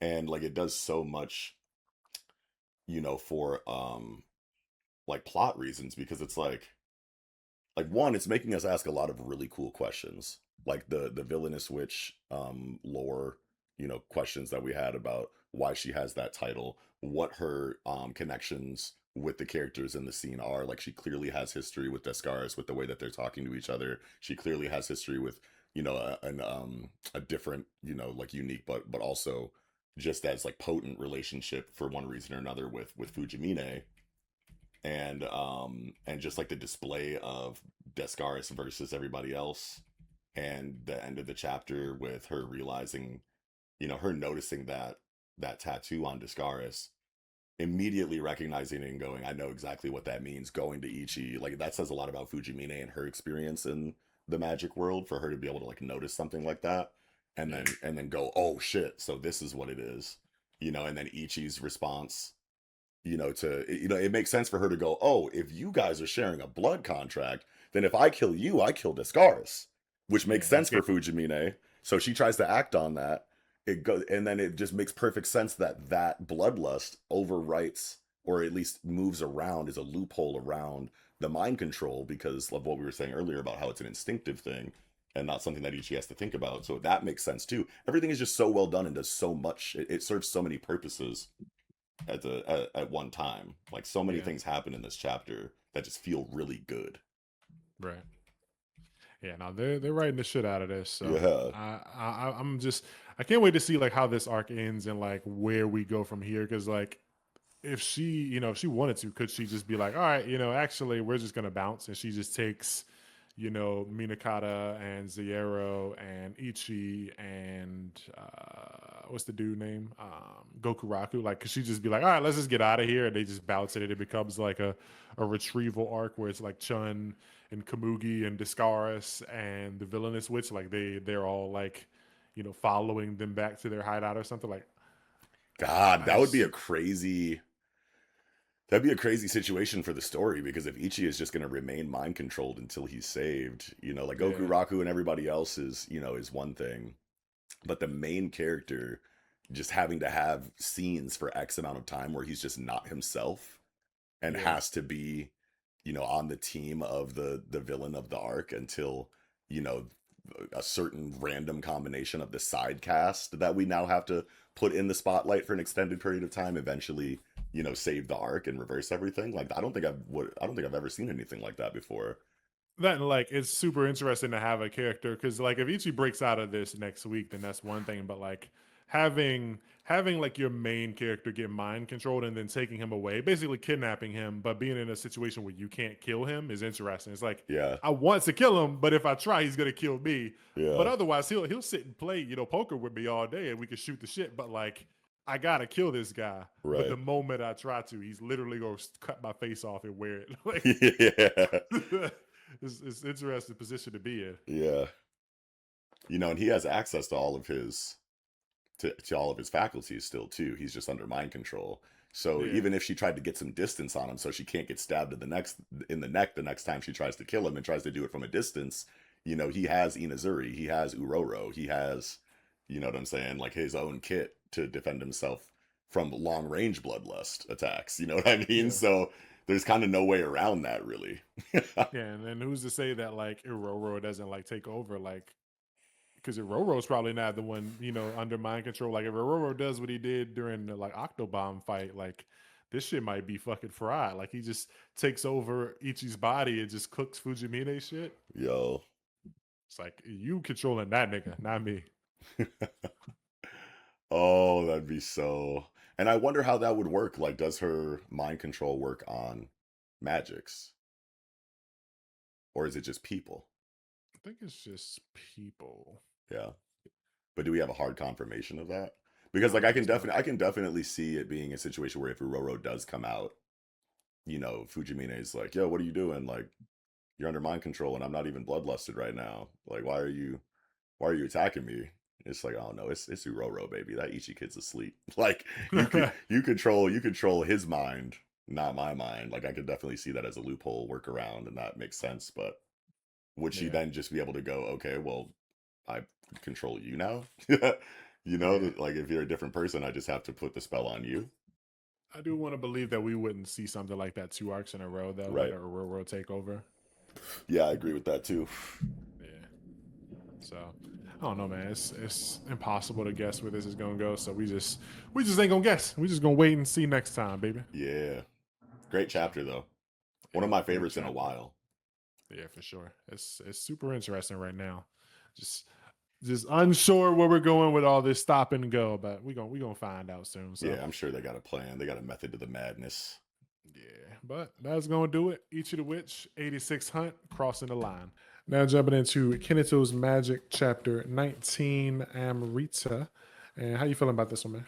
I think this arc is pretty cool so far, or like the this area of the arc or whatever with this fighting festival. I think it was a cool cultural, um, like the writing around like the culture behind it felt really good. I thought it was really interesting, and the drama that has kind of been introduced in this chapter, um, feels engaging so far. Right. I'm trying to see what's up with this forbidden medicine and the lore behind that, and what's up with the Suzaku character, and I like seeing Kinato's newfound um, abilities after the progress in his training and whatnot feels really good and it's cool to see. Um, yeah, I don't really have too many complaints. I mean, we've talked kind of a lot about you know the whole what's the chief's name, Terasu, Terasu, and her whole being in love being with. in love with Kinato shit. I feel like we've talked a lot about that. So I'm not going to go like too much into that. I think that it was like it was funny that when she announced that shit at the beginning of the festival, it's like, yeah, so this is my husband now, so I'm gonna let him and the criminal participate in the Yeah. festival and whatnot. And everyone's like, yo, he seduced her on some sinister shit. Kill him, you know what I mean? So like Yeah. that show was funny as hell. And then he kind of like decided he's like, oh, I'm gonna analyze all of you guys and see what your ailments are, and then I'm gonna make you guys relax. Your nervous systems are out of whack. You guys are stressed out or whatever, and then he just puts them all on the beach or whatever. And like I like turn the page and they're just like all in bikinis, like bent over with their fucking cleavage out and their fucking butt cheeks in the screen, and I'm just like, okay, that's some like normal like fucking regular anime comedy shit or whatever, Yeah. fucking fan servicey like horny teenager shit. So it's like Right. whatever, you see that often enough to where I'm not going to be like, "Eh," but I wasn't a fan of that. that one didn't bother me as much. It's It's not the like, biggest deal, yeah. yeah. Plus, like, it wasn't a thing where like none of the characters like fell in love with Kinato. Like it wasn't a thing where it was like, oh my god, he made me feel so good and like now I want him. Like it wasn't one of those. It was just like he relaxed them and put them in a state where they felt like they were like at the beach or whatever, and it kind of like took them out of commission. So it's like I don't hate it. Yeah. Of course, there was better ways to do it, probably, but I'm not like tripping. It's better. It's better than like the ways that happened before with like Kaminagi and Tarasu or whatever. But like it made sense in all cases Yeah. because he's always just relaxing people or whatever. But Yeah, it was fine. I just couldn't help but like slightly roll my eyes when I saw it. I was just like, okay, they're really leaning into that anime shit.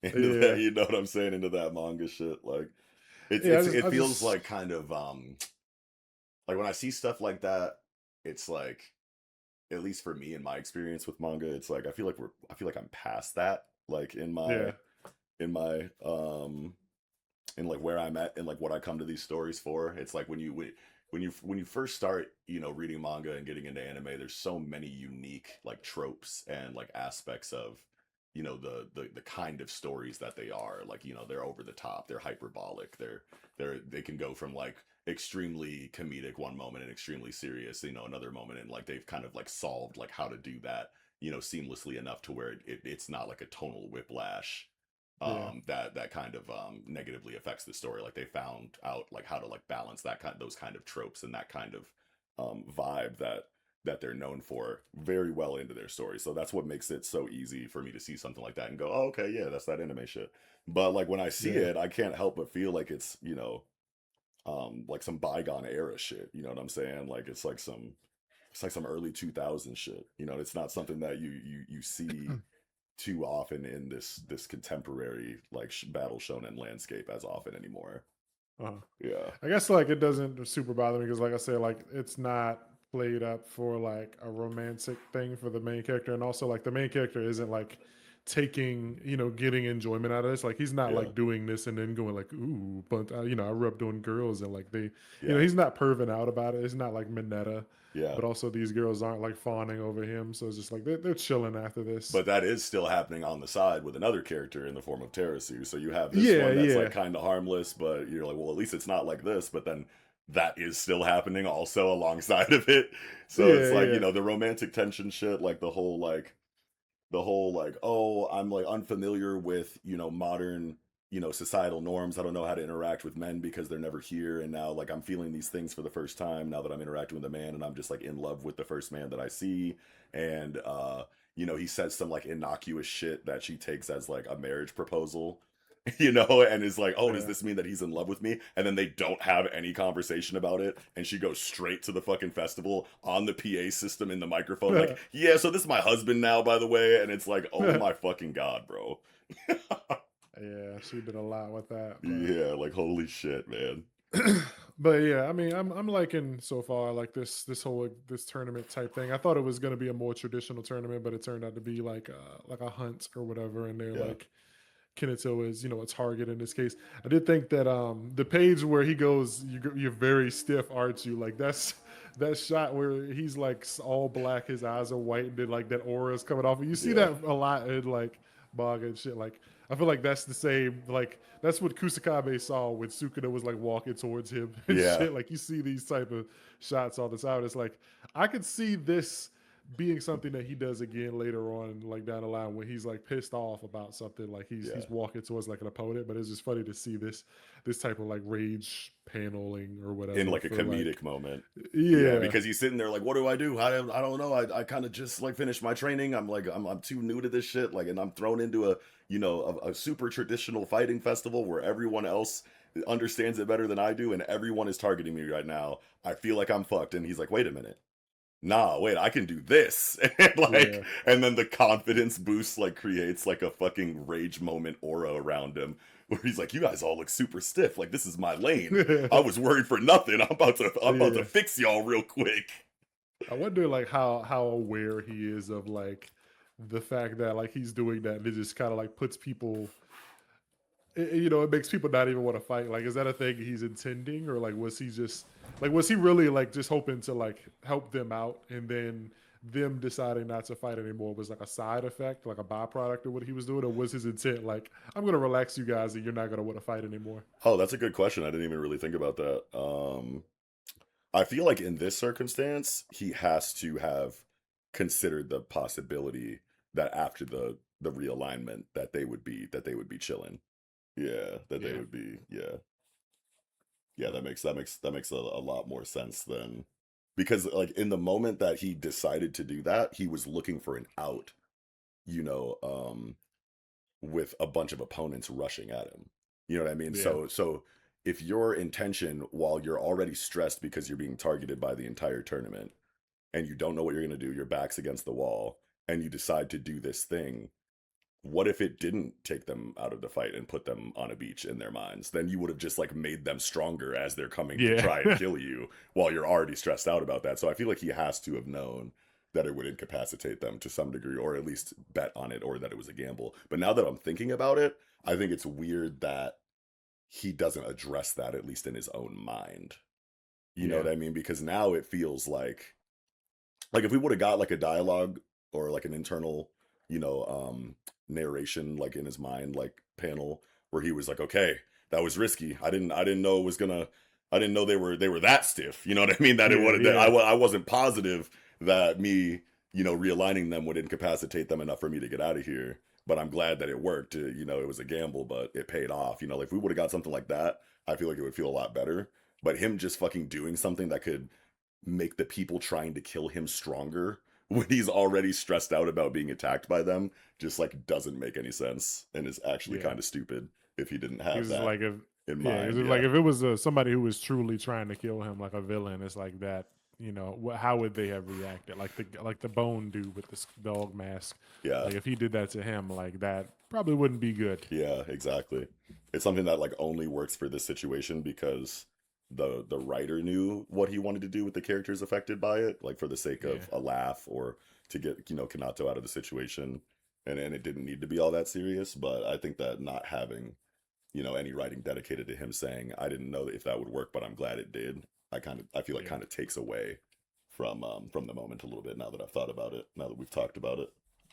Yeah, but I do like this other character, this old lady, the one who wants to like be the head of the clan. Even though like things are kind of moving quickly here, it's like I'm just gonna enjoy it for what it is. I It feel is moving like kind of quickly because we have conversations about tournament arcs. You know, and I don't know if you've yeah, been. I don't. I think you might have been present. Like if you remember my homeboy Nick or whatever when we were in Discord all the time back in the day, just like talking about whatever. The conversation came up a bunch of times that I remember where it's like every tournament arc in a battle shonen gets interrupted by the end, like yeah, by yeah, some like villain organization or you know some antagonistic force comes in before you know the final match or you know, before a winner is declared, and then everyone has to team up against, you know, the common enemy or whatever. That's so common that we couldn't remember yes, the last time it didn't happen, except for like Yu Yu Hakusho. I think is the last like example that we have of oh yeah, and then One Piece and Dressrosa were like the two strong examples that we kind of had in that.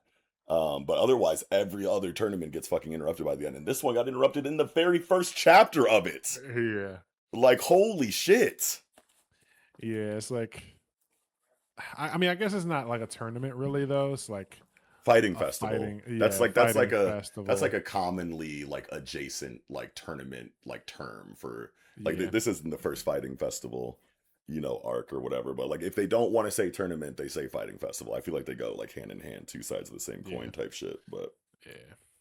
But yeah, I mean, I like what she's doing, and this isn't the first time that we've seen this type of element being added, where they're doing this like this Amrita thing. Like I think we were talking about, it happened in JJK with the culling games, and it happened in Kagurabachi with them like mashing up all the bugs or whatever. And they're doing a similar thing where it's like you dump a bunch of like monsters and shit in a well and make them fight each other, and then kind of like fucking bottle up that blood and drink it or whatever. So that's kind mhm. of sort of what she's doing here too.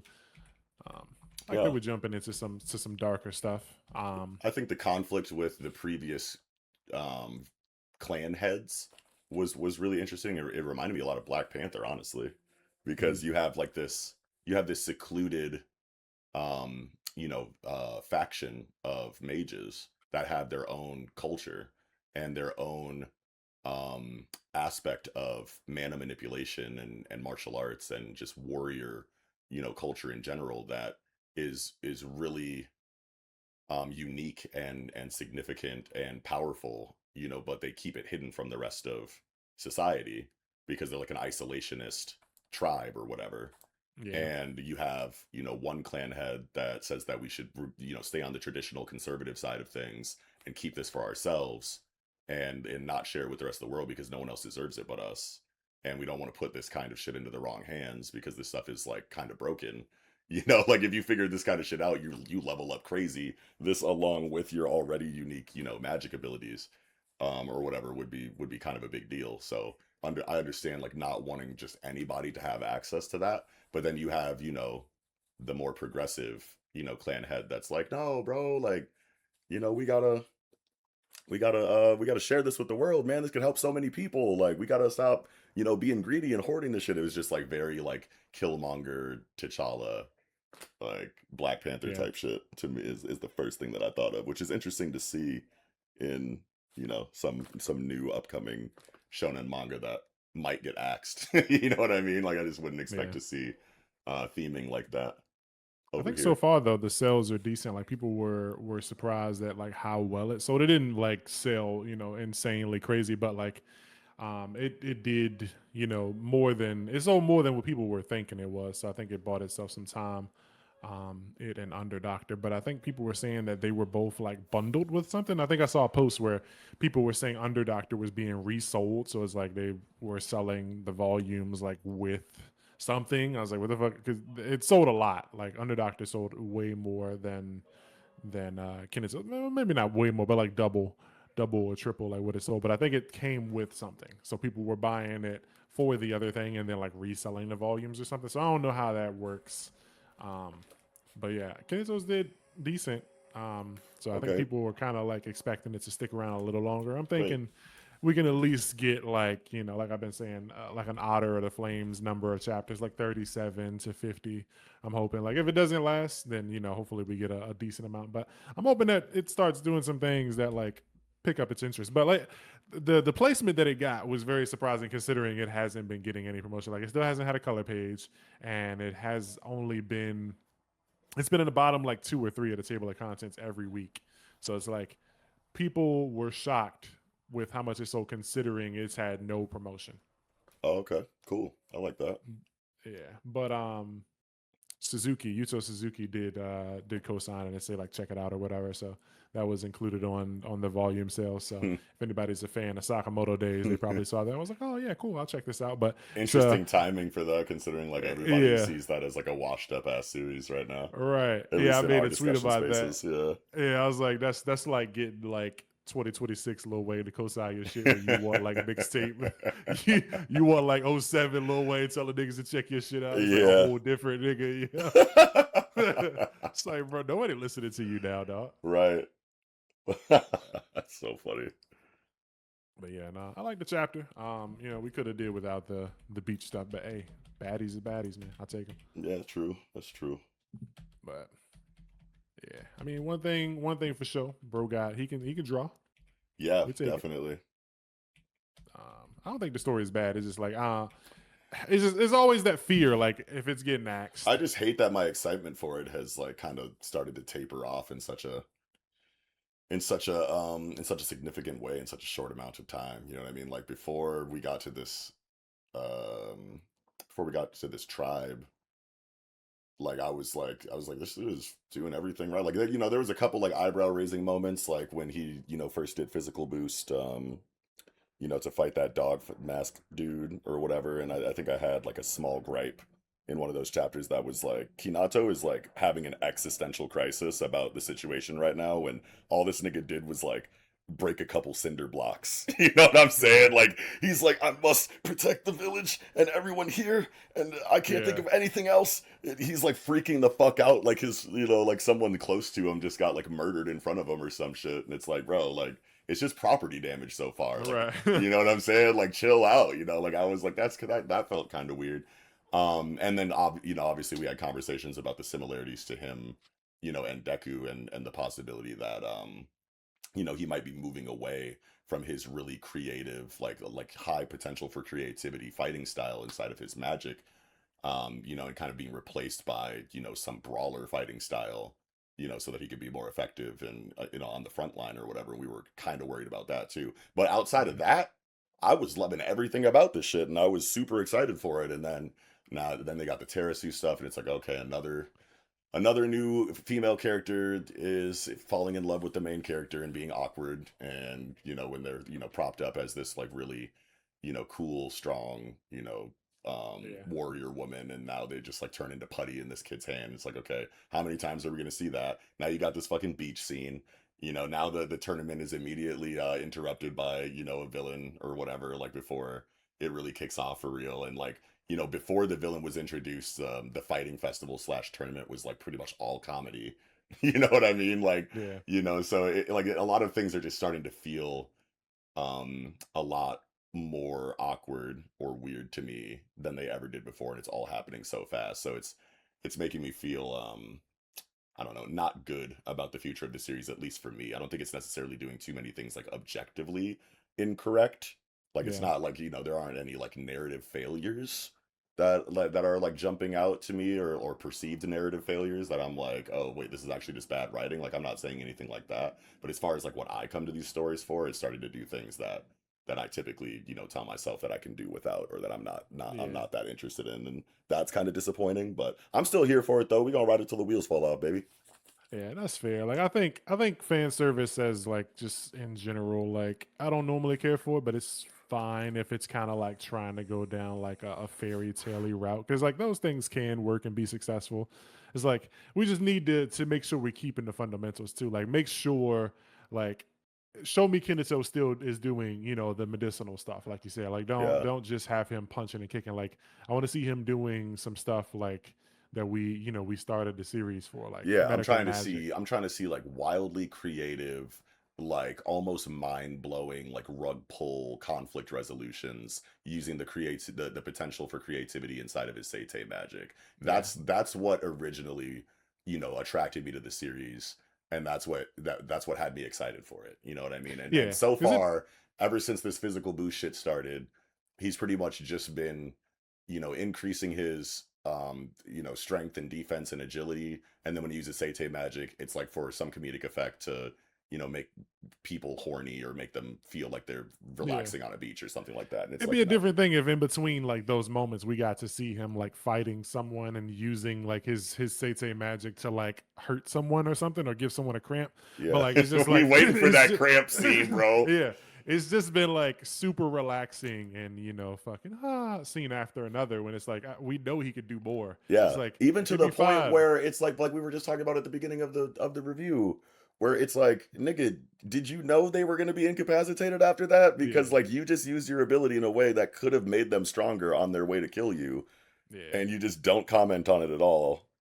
And It'd be like, one thing if he was just like running by and he saw them and he like smacked them on the back, healed them immediately, like while clotheslining another nigga or something. Like if yeah, it was yeah, something yeah, that he just did along the way, like while he was fighting or running from fight to fight, and he actually was using like his magic in a way that was offensive. Because this yeah, this isn't like offensive magic, and I get it. Like maybe he doesn't want to hurt these people, but like yeah. But still, we to gotta, sacrifice the creativity and the Seitei magic just to yeah, do some rinse repeat application that we've seen a million times yeah. in We've a already seen in a this. way that doesn't even make sense for the circumstance, no less, feels really clunky.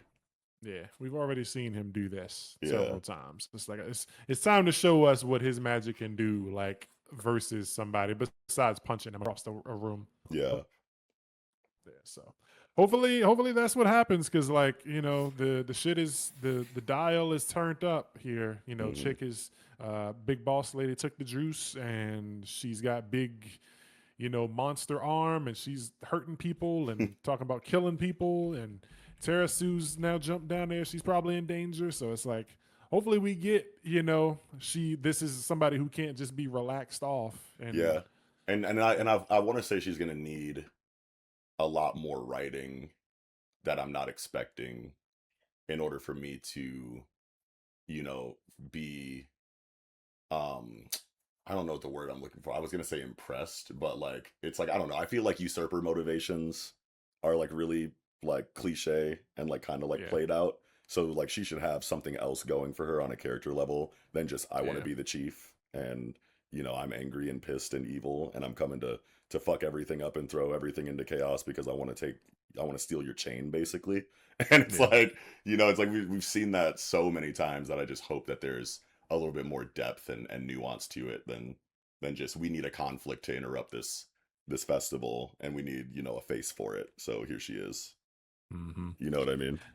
Yeah. I'm still rooting for him, so we'll see. Hopefully the sales bought him some time and he kind of like after this arc or at the end of this arc it kind of takes a more serious kind of direction because like clearly people can be hurt because this chick is hurting people, so Right. like let Kinato like punch somebody or just give this old lady a cramp, bro. Like, Just give her the damn Charlie horse, okay? yeah, just twist her toes up, yeah. Give her a Do something. bunion. Yeah, she's like, fuck, can't stand, something, man. Twist her mana up, like she's doing shit with this mana, like make it so that she can't use her mana, and Yeah, and they the throw her in longer prison. the longer the story goes on without Kinato just naturally coming to the conclusion, like if I can realign people's mana in a way that makes them feel better and are more efficient with their mana, and if I can do it the positive way, why is he not coming to the conclusion that he can do it the opposite way yet? You know what I mean? Like Yeah, after a couple more conflicts, it's gonna be like, okay, are you fucking brain dead? He's pretty adept. Like he picks up on things quickly. He's got an analytical ability that allows him to yeah, just like observe things and like find recognize patterns, and like he's a problem solver. He can do things on the fly under pressure. So why has this thought not crossed your mind yet? Like how many big conflicts are you going to get into before you're like, oh, I can give this nigga a Charlie horse? Nigga, we've been I saying that since guess. chapter 5. Yeah, and I mean, he in chapter 1, like when Lene asked him to like give her a bigger butt or whatever, she's like, "No, I can't use my magic on homies because it like could backfire." So it's like he knows, he's aware of the ability to hurt people, and I guess the saving grace here is that this was intended to be like a training arc. He came here to learn and not to like Yeah, hurt people. yeah. So it's like hopefully after But this, now that like this we get bad guy is here, yeah, he, because the last one came and he was like, I'm weak as fuck. This dude is so strong. Oh my God. And his solution was like, okay, well, what if I just use the boost on myself to punch him really hard and I don't care what happens to my body? Like, yeah, as a last resort, sure, but you didn't even yeah, try to give him the Charlie horse. yeah. You know what I'm saying? Hopefully here he like buffs Terasu and then tries to give Suzaku like a Charlie horse, and then like whatever else happens here, like hopefully the next arc is like not something where he's entering friendly ground because this was supposed to be going to be trained, not Yeah, like I'm going to solve a problem. So hopefully we get to an arc where it's like he's with people he can't reason with, so he has to fight them instead of like, oh, I'm just gonna heal you, yeah, because here it's like these aren't bad people, they're just people who like don't understand him right. and don't want him here. So it's like he has to be like hospitable. He can't like shit on these people because they're allowing him to train in their land. But Hmm. at the same time, it's like we need to see those creative applications of his magic, and we can't get that in a place where he doesn't want to hurt people. Right. He has no reason to hurt people. Exactly. So yeah, hopefully Suzaku gets an interesting fight. But I mean, I think at this point, like there's no way it like gets axed for another like 10 chapters just because like I think the magazine is now like at a point like I don't think I've ever seen them just axe a manga like with nothing to replace it like that. Yeah.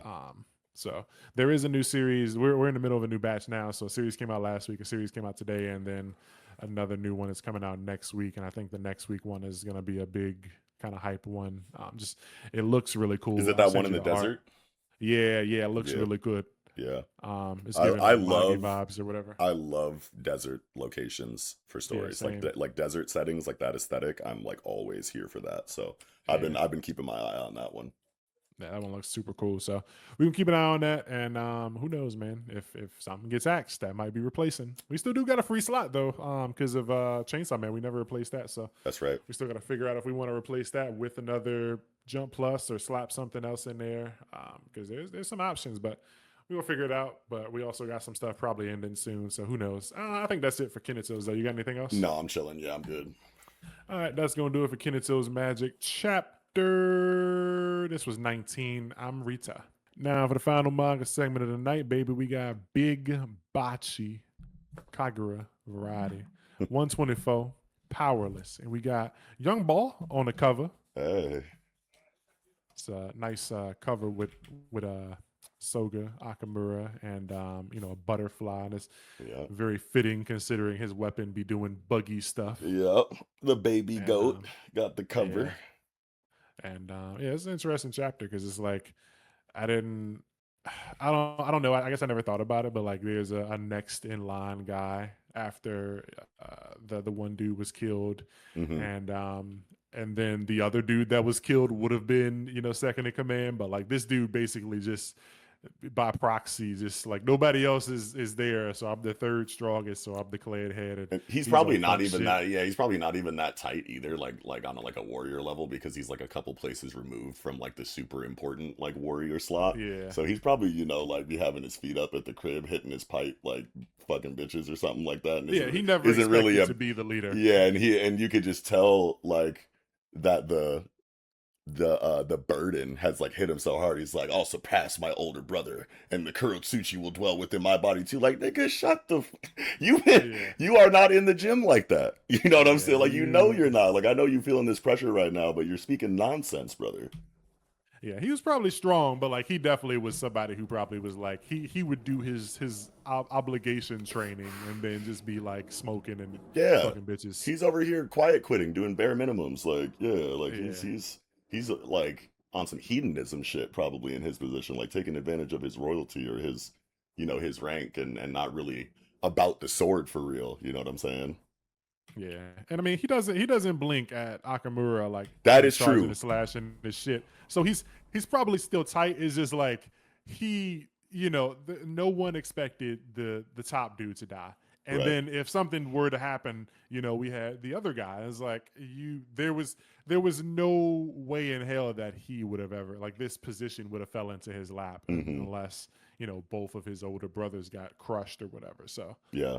it's like he's tight, but like he's probably been chilling because it's just like I'm the third in line for the crown type shit. So it's like it's all good. Like Yeah, if I'm not something too worried happened, about it. Like, if yeah, they get big bro, then like next big bro probably got it. But yeah, yeah, they both came back scrunched, so yeah, like that's kind of crazy for them. I'm sure that's unprecedented in their clan history. Who knows? But yeah, I just love the scene where Akamura runs up on him and runs past the guards, like slices his pipe in half because they zoom in on the cut and yeah. the precision that Akamura has, on top of the speed to get past the guards and for them to comment on it. Was he always that fast, my nigga? God damn. Right. So he gets past them and he, sends a hyper precise slash at bro that comes in like millimeters away from his finger.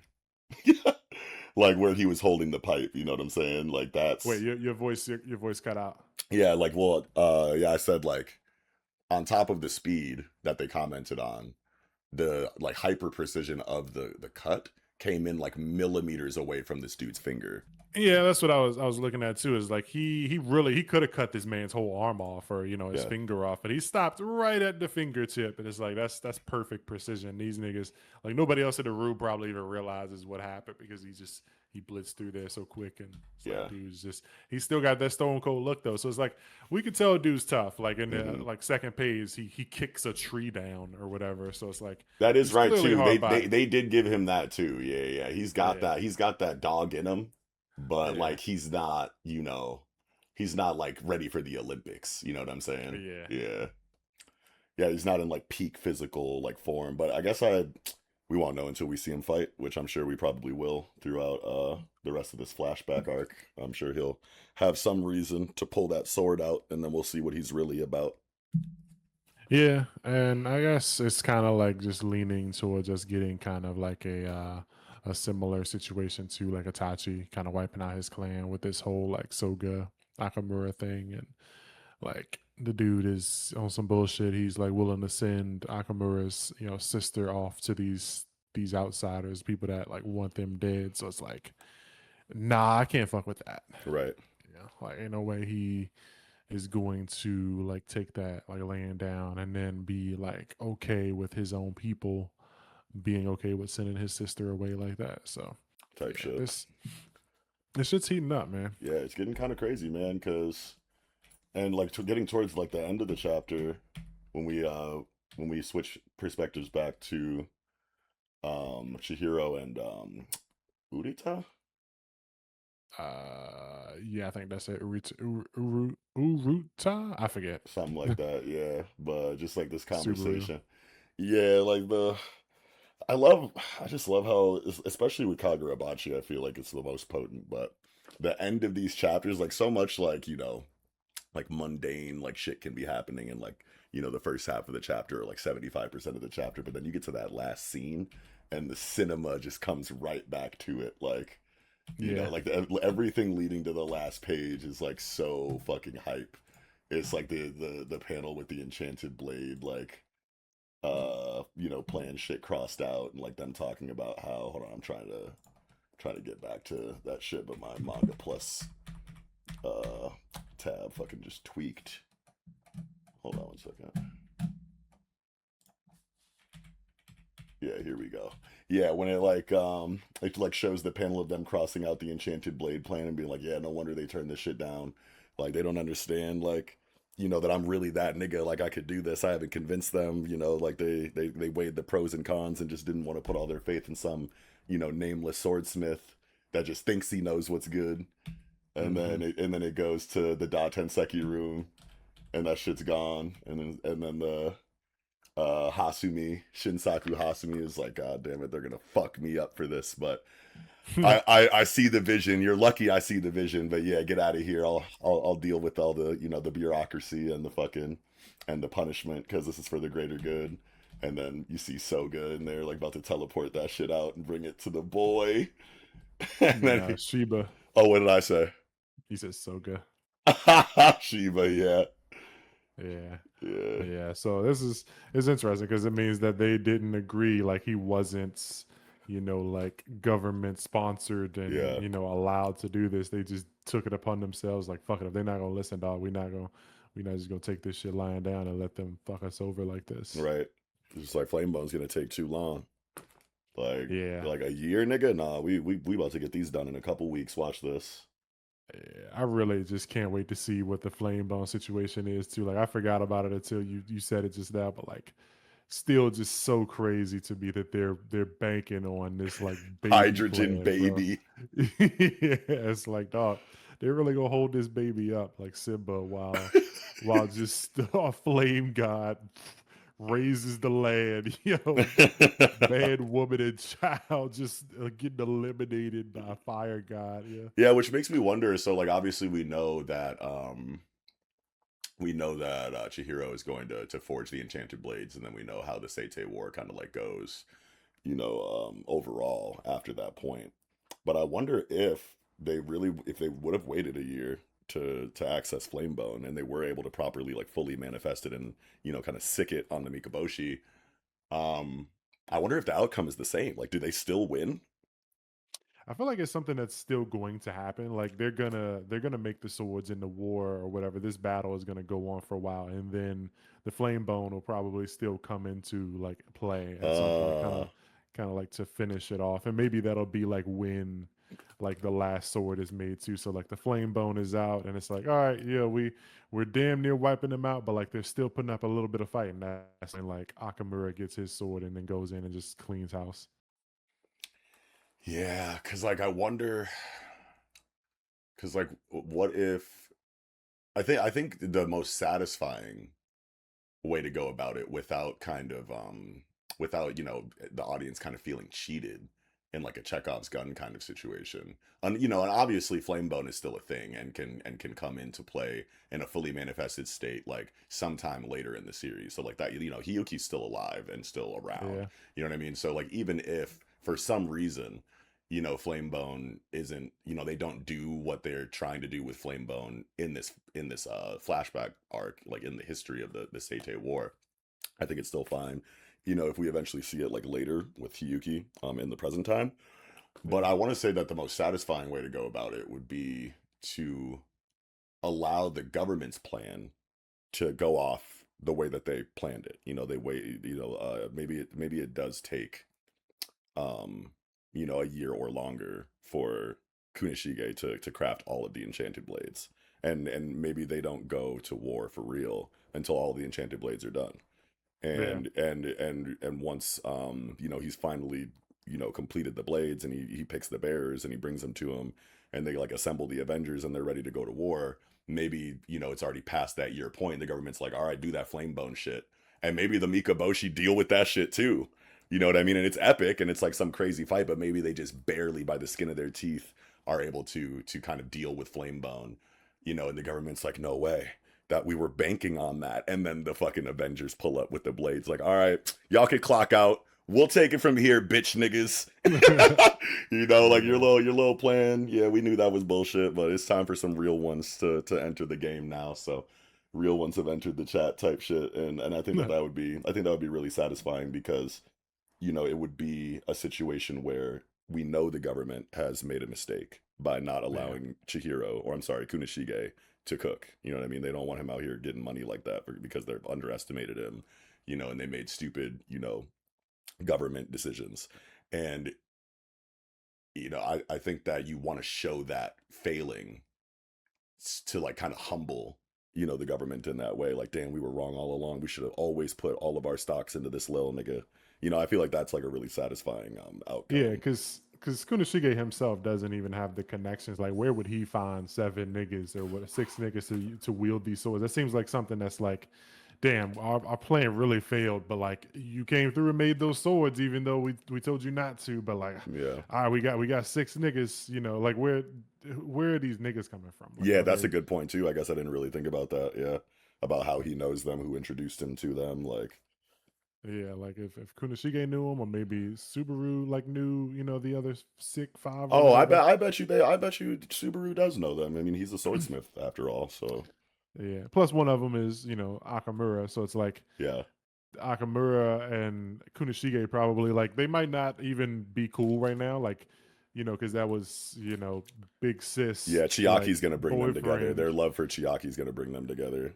Yeah, that and like them both like deciding to like not listen to my clan and the government are like willing to send my sister off and my girl, and it's like, nah, bro, we gonna come together, put our heads together, and fuck this whole shit up. Like we gonna do it. Like we the only ones in this world that care about Chiaki, so we gonna do what's got to be done. Yeah, and that like kind of gives validation to, because like, man, when Akamura got like reawakened or whatever in the last arc and was on his bullshit, I was like, why was he and Kunishige ever fucking cool like that? This Yeah, is this nigga's like best friend for some, I guess is what the story's trying to tell me, or something like that. Like they were the closest like out of anybody else on the team. Like, why? And they're kind of like painting that picture now.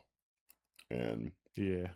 yeah, because So I'm thinking that like they both were on the same shit, but like it was like we don't want Chiaki to like go. We're not agreeing with anything anyone says by like sending her off, and so maybe they save her, and then they prevent her from having to do like whatever is being they're trying to do, and then like Kunishige and Chiaki they get together and it's cool. They have their kid, but Akamura is still on bullshit. He's not done, and he's like, "Nah, I gotta like to prevent any of this shit from ever happening. I gotta go wipe these niggas out." But Kunishige is like, "But we're straight now. Like we can let the other niggas handle it." He's like, "Nah, bruh. yeah, Like shit ain't done till job's I not end it." done. Yeah. Yeah.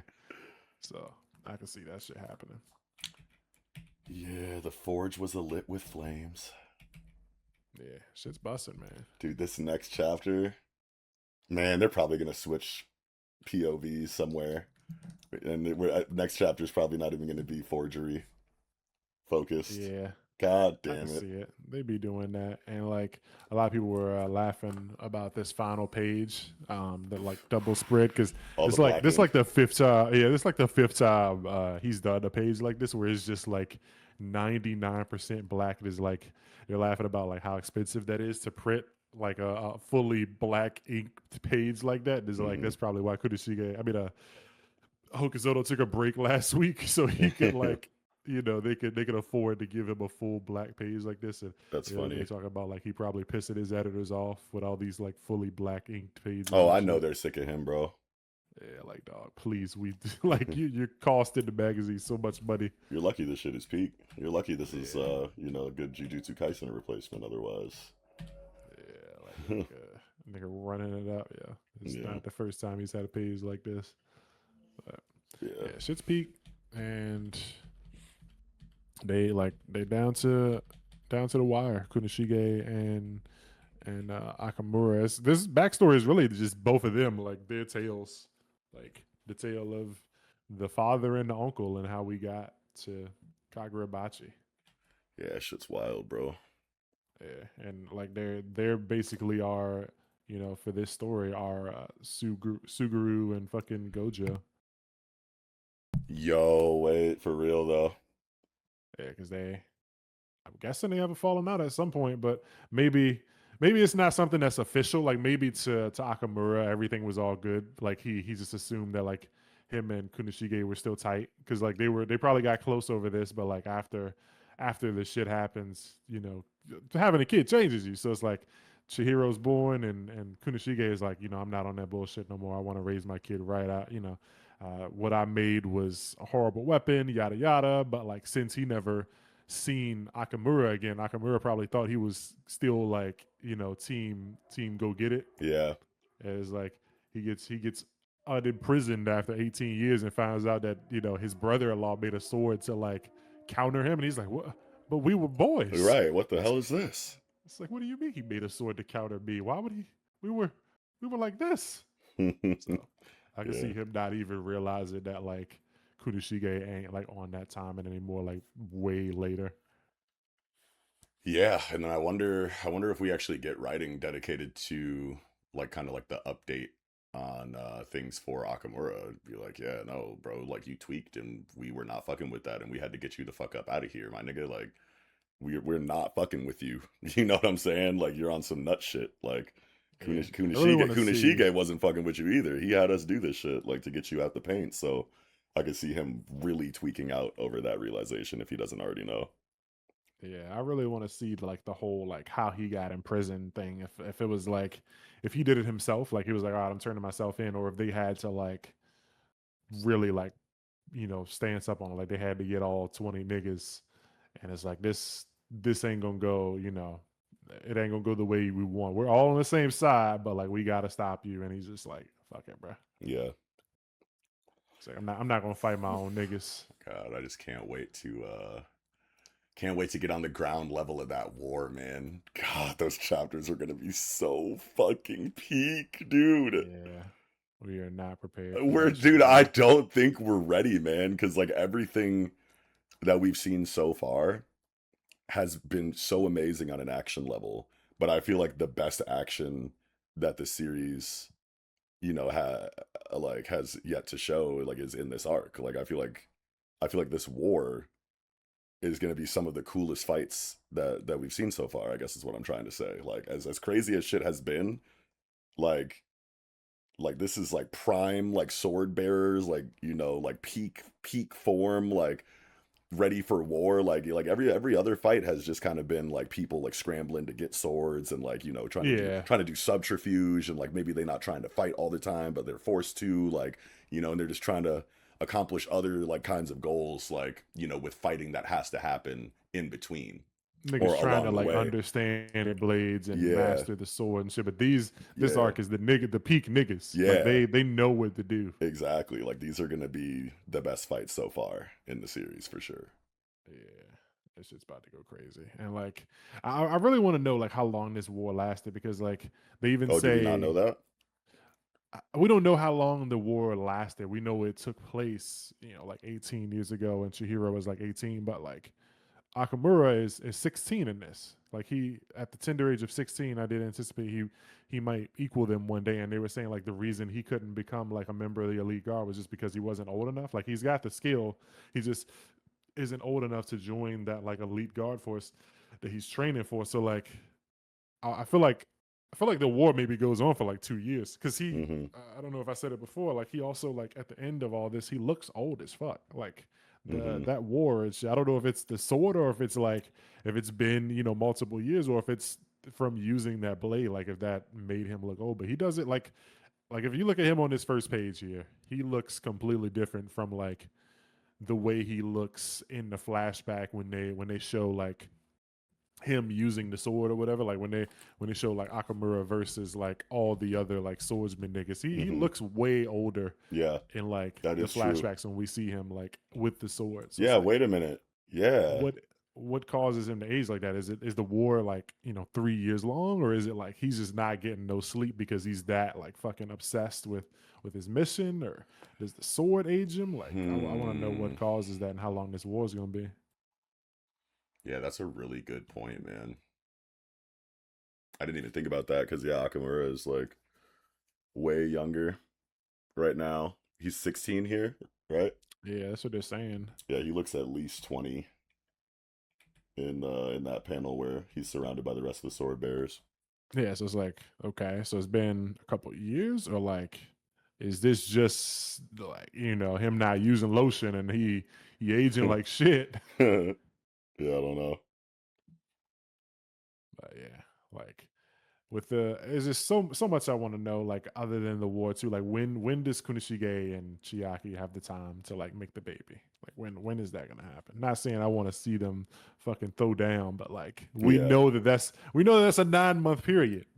Yeah, so he does have to save her at some point. Yeah. Maybe the first mission with the enchanted blades is to go get Shorty back. And then they like witness the power of the enchanted blades because they were able to accomplish that, and then they're like, all right, my nigga, you win the war now. You're on the team. And Yeah. then Yeah, they get to consummate that real quick before she but dies somehow. yeah, like that's another thing. Like, is she dead or is she in like witness protection right now? Like, Yeah, where is she? I don't Like know. we find out she's not even dead and she's just like hidden somewhere and Chihiro just doesn't know. Because it was never like brought up. Nobody ever like talked about his mom. He never asked. Like maybe he knows and that's why he never asked or whatever. But like no one's ever talked about his mom in any sort of like past tense or anything. It's always his dad. Like not even Sheba has like mentioned his mom. Yeah, like barely any mention of her Like in present time at all. yeah, like your mom wouldn't have wanted you to do this shit or whatever or something like that. Like nothing. He just yep. I failed to protect your dad. It's all about the dad. So it's like is mom straight? I don't know, man. I'm really curious now. Yeah. But as usual, banger chapters. Hell yeah. Peak Hopefully no break next week. Kagura peak. Oh, I know. Fingers crossed. Yeah, 'cause we just had a break. But I think a new like promo came out or something for like they were showing like Chihiro's like anime version, like his anime art or whatever. I saw it like 2 days ago or something. It was on Twitter. Wait, what is it? The render for his like anime model or whatever is out Oh shit! on Yeah, I Twitter saw or that. I something. saw that. Yeah, so that was looking good. But yeah, I'm excited. Oh, do we know when the anime comes out? I don't think it was stated yet. I Hmm. have no clue, but hopefully we'll find out something soon. I gotta relook because I don't even remember like what the trailer consisted of now. Just looking that shit up. It was very bare Kagurabachi bones. animated trailer. Yeah, I feel like it was just one of them ones that's like it's happening and like you don't actually see anything. Yeah, you see a couple goldfish. You hear his voice. He like does like a cartwheel or some shit, and then like chops a dude's head off, and then that's it. Yeah, I see. Yeah, Whoa. yeah. I think it's gonna be peak. Yeah, man. Hmm. But that's it for this chapter. You got any other thoughts? I think I'm good, man. Next one's about to bust if they show the forgery. It's gonna Yeah, be we good gotta get regardless, that. but I really hope that it's just straight like trial and error in the forge would be really cool to focus on and get narration and um you know on the job site trial and error dialogue for the creation of the swords. I've been waiting for that for so long. Yeah, and like, are we gonna see, what happens when it fucks up? Because they're talking about how risky it is. So it's like, is there gonna be a couple sparks and a couple like oopsie daisies? Is he gonna blow like the wall off a building or something? Like, Right. yeah, can't wait to see that. But That was Kagurabachi, chapter 124. We're going to go ahead and wrap this up. Catch you next time. As usual, before we get on up out of here, we do chapter of the week and comments and all that other good stuff. Man, it's tough for this week. Let me see. What do I want to have for my chapter? Do you know? What's your chapter of the week? I think so. What you thinking? So, as good as Kagurabachi was, and we keep having conversations about how hard it's going to be to kind of beat Kagurabachi in chapter of the week, at least where it's at right now in the storytelling. Because like it's at a point where like that shit's gonna be firing on all cylinders now that the Enchanted Blade program has kind of begun or whatever. But I think this is one of those weeks where like things are like genuinely like competing with it because like Shangri-La Frontier and Ranger were both so fucking good for me, man. Like, and I think I'm gonna give it to Shangri-La Frontier, bruh. That's fair. Yeah, I like, think I'm. yeah, I think I'm leaning to Gachiakuta just because of like the conclusion or whatever. I got questions, but I liked it the way it ended, and it hit a point, man. Like that last page when it's like who would be hurt from you existing or whatever. That was one of them heartstring moments, man. I just can hear that in the anime and shit, and it's like yeah, the that felt good. OST rumbling in the background with some like orchestral cheruby type Yeah, music. Yeah, and a lot of those like moments like when you like with the explosion and stuff and all the like air bursts and shit, like you remember first episode of like Dandadan yeah. when Momo like finds out Okarun's name and then the wind, I'm seeing a lot of that like in this Mm-hmm. scene. So it's like it's a lot of like cool moments that happen in this Gachi chapter, but yeah, everything was good. Yo, God, you just reminded me of the scene in the second episode of My Hero Academia where All Might tells Deku he can be a hero. Yeah, and it's like it blows Yeah, away. it's giving that, bro. Yo, wait, that's still one of my favorite scenes ever, bro. Kimi wa hero ni naru.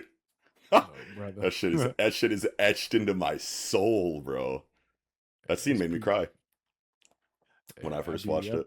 I'm pretty sure I did too. I'd be tearing up. Yeah, it was just perfectly directed, bro. The OST came in like at the right time. It's building into the crescendo as he tells him he's gonna be a hero, and the sakura blossoms are fucking flowing in the wind. The fucking gust of air blows All Might's hair to the side, like as he hits the conviction face, like as he tells him, like, "Yo, man, I fucked up. I should have said." You can be a hero, my nigga. And then Yeah, the Deku just voice bursts work, into man. tears and falls to his knees, bro. I'm getting goosebumps right now. Yeah, voice work and OSTs be adding like I be tearing up all the time. And it's like I feel like I probably don't ever like be teared up when I read, but like when Mm-hmm. I see the same scene like animated, like that shit'll fuck me up. It's just the music and shit. Like they perfect on the vibes. Like they be knowing how to really capture the vibes of those scenes and just enhance them. So Yeah. yeah, shit like that be getting me. But yeah, I'm thinking Gotchi. It was powerful stuff, and I know when I watch that in the anime, I'm gonna be folded. Yeah. Um, but yeah, everything else was really good this week. Centuria was banging. What would I say is probably weakest? Probably maybe Kinato's, but like also maybe Dandadan, just because I didn't really care for like the dinosaur stuff. It wasn't a bad chapter, but like Right. I'm just waiting for the fade and like to see what's coming after this. But yeah, good chapters all around. Yeah. Nothing nothing to hate on here. Let's see. Let's jump into these comments. Let's see. We had a short batch of comments here. Let's see from at Spadero. Thanks for the podcast. I have a question. Do you plan on covering some weekly Shonen Sunday stuff? I'm talking about stuff like Albus or Paris Shoppers. Those are both very cool series to follow. Um, You've been hyping Parashoppers for a fat minute. yeah. I've been hyping up Paris Shoppers, so I think that's a really good one. Albus is really good too. Yeah, I think I It's remember you guys talking about Albus. Did I read a chapter of that? Maybe I read the first chapter when you guys were all talking about it. I can't remember. I have to pull it up. Yeah, Albus is really good, but that's one of those ones where like if you haven't read it, you got to read it, but like don't judge it until you read like 10 chapters because there's a super crazy like plot twist slash reveal thing that happens. I'm not 10 isn't the actual chapter Yeah. Oh, it's like a when I twist on the premise where like it makes you think it's one thing and then you find out what it yeah. really is. Yeah. Yeah, exactly. And Yeah. so like when I give numbers like that, like it's an early chapter, but like 10 is in the chapter, but I'm just saying 10 because I don't want you to read it and go like, okay, like 10 is when the thing should happen. Like the crazy thing happens around 10, basically. So you should read at least 10 chapters if you check it out, anybody who checks it out. But yeah, we were talking about it earlier. It's like Canon Master is about to come out, and that might be really good just based on the art or whatever. Um, and that might make it onto the show. And we got an open slot, and there's still just stuff that could possibly make it. We just got to get our scheduling straight and figure out what we want to do because there's a bunch of other manga that could make it, like Parashoppers or Witch Riv and stuff like that. And we just got to figure it out. But you know how it go when you old, man. Yeah. Grown ups got shit to do, so Too much shit to do, man. Fuck. yeah. So we'll figure it out and add something soon. It'll be easier if something gets like axed though. So like I don't want it to happen, but like if Kinato gets axed, there will be a replacement much sooner than like there was a replacement for Chainsaw Man. Yeah. But yeah, so let's see. At Parlay Miles, Kiyoshi is fairly good. It's not like damn, you need to read this, but I don't think y'all will be disappointed. Yeah, we've mentioned it a couple times that we both Which have one? read Kiyoshi. Oh yeah, I think I read. Fuck, where did I read like 23, 24 I think chapters. I'm somewhere around there too. I was in that like Black Parade arc, I think, and I think the last thing that I saw was like Jack Joe. Wait, do you not want me to say it? No, no, yeah, because we talked about it Oh, we before. talked Yeah, about it I read already. that Yeah, too. Yeah, I think the last thing that I saw was Jack Joe like assimilating with his little nigga, the human that he'd be hanging around with. They did like some kind of like fusion dance moment, and I think yeah, that was the last chapter that I read. I just don't think it's for me. I just like when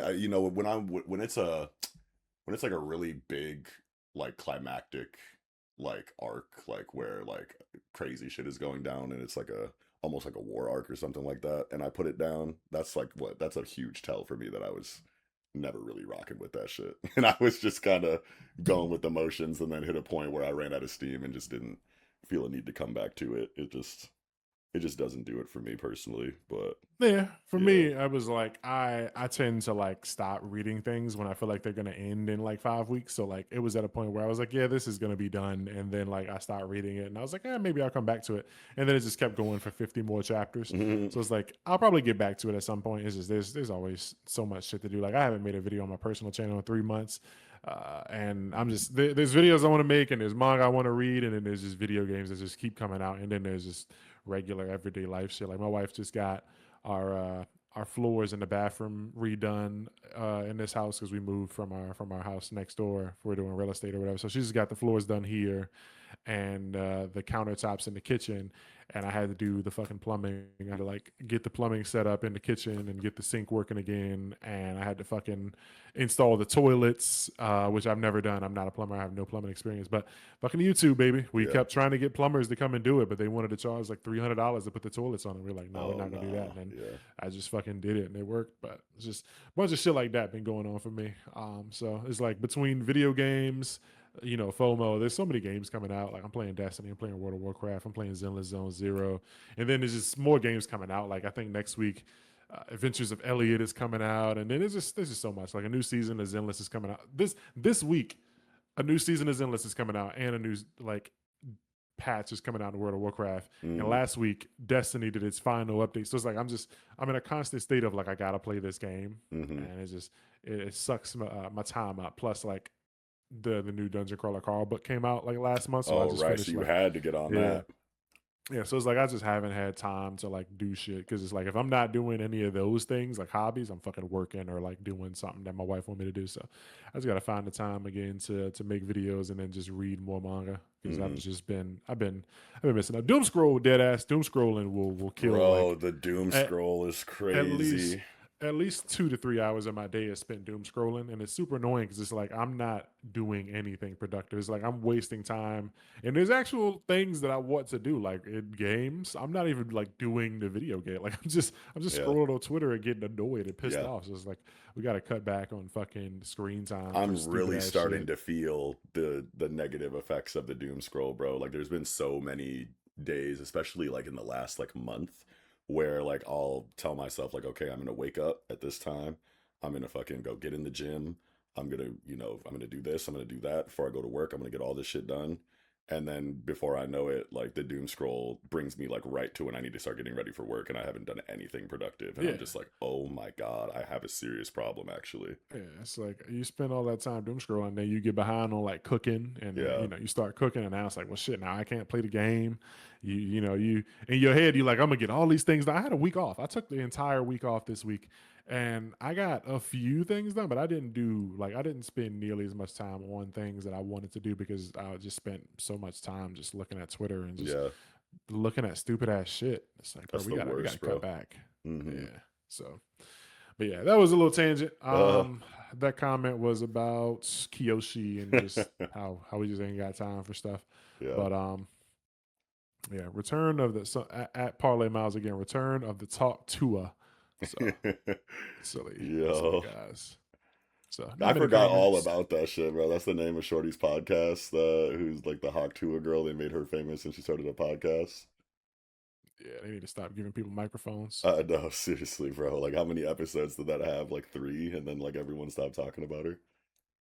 Who fucking knows? I didn't watch that shit. I'm about to look that shit up right now. I don't even want to know. At Sun Tzu 644 Baby Yuki agenda rising. Yeah, the Baby Hiyuki Simba agenda is bubbling. But Hydrogen baby. That shit fucking kills me every time I think about that shit.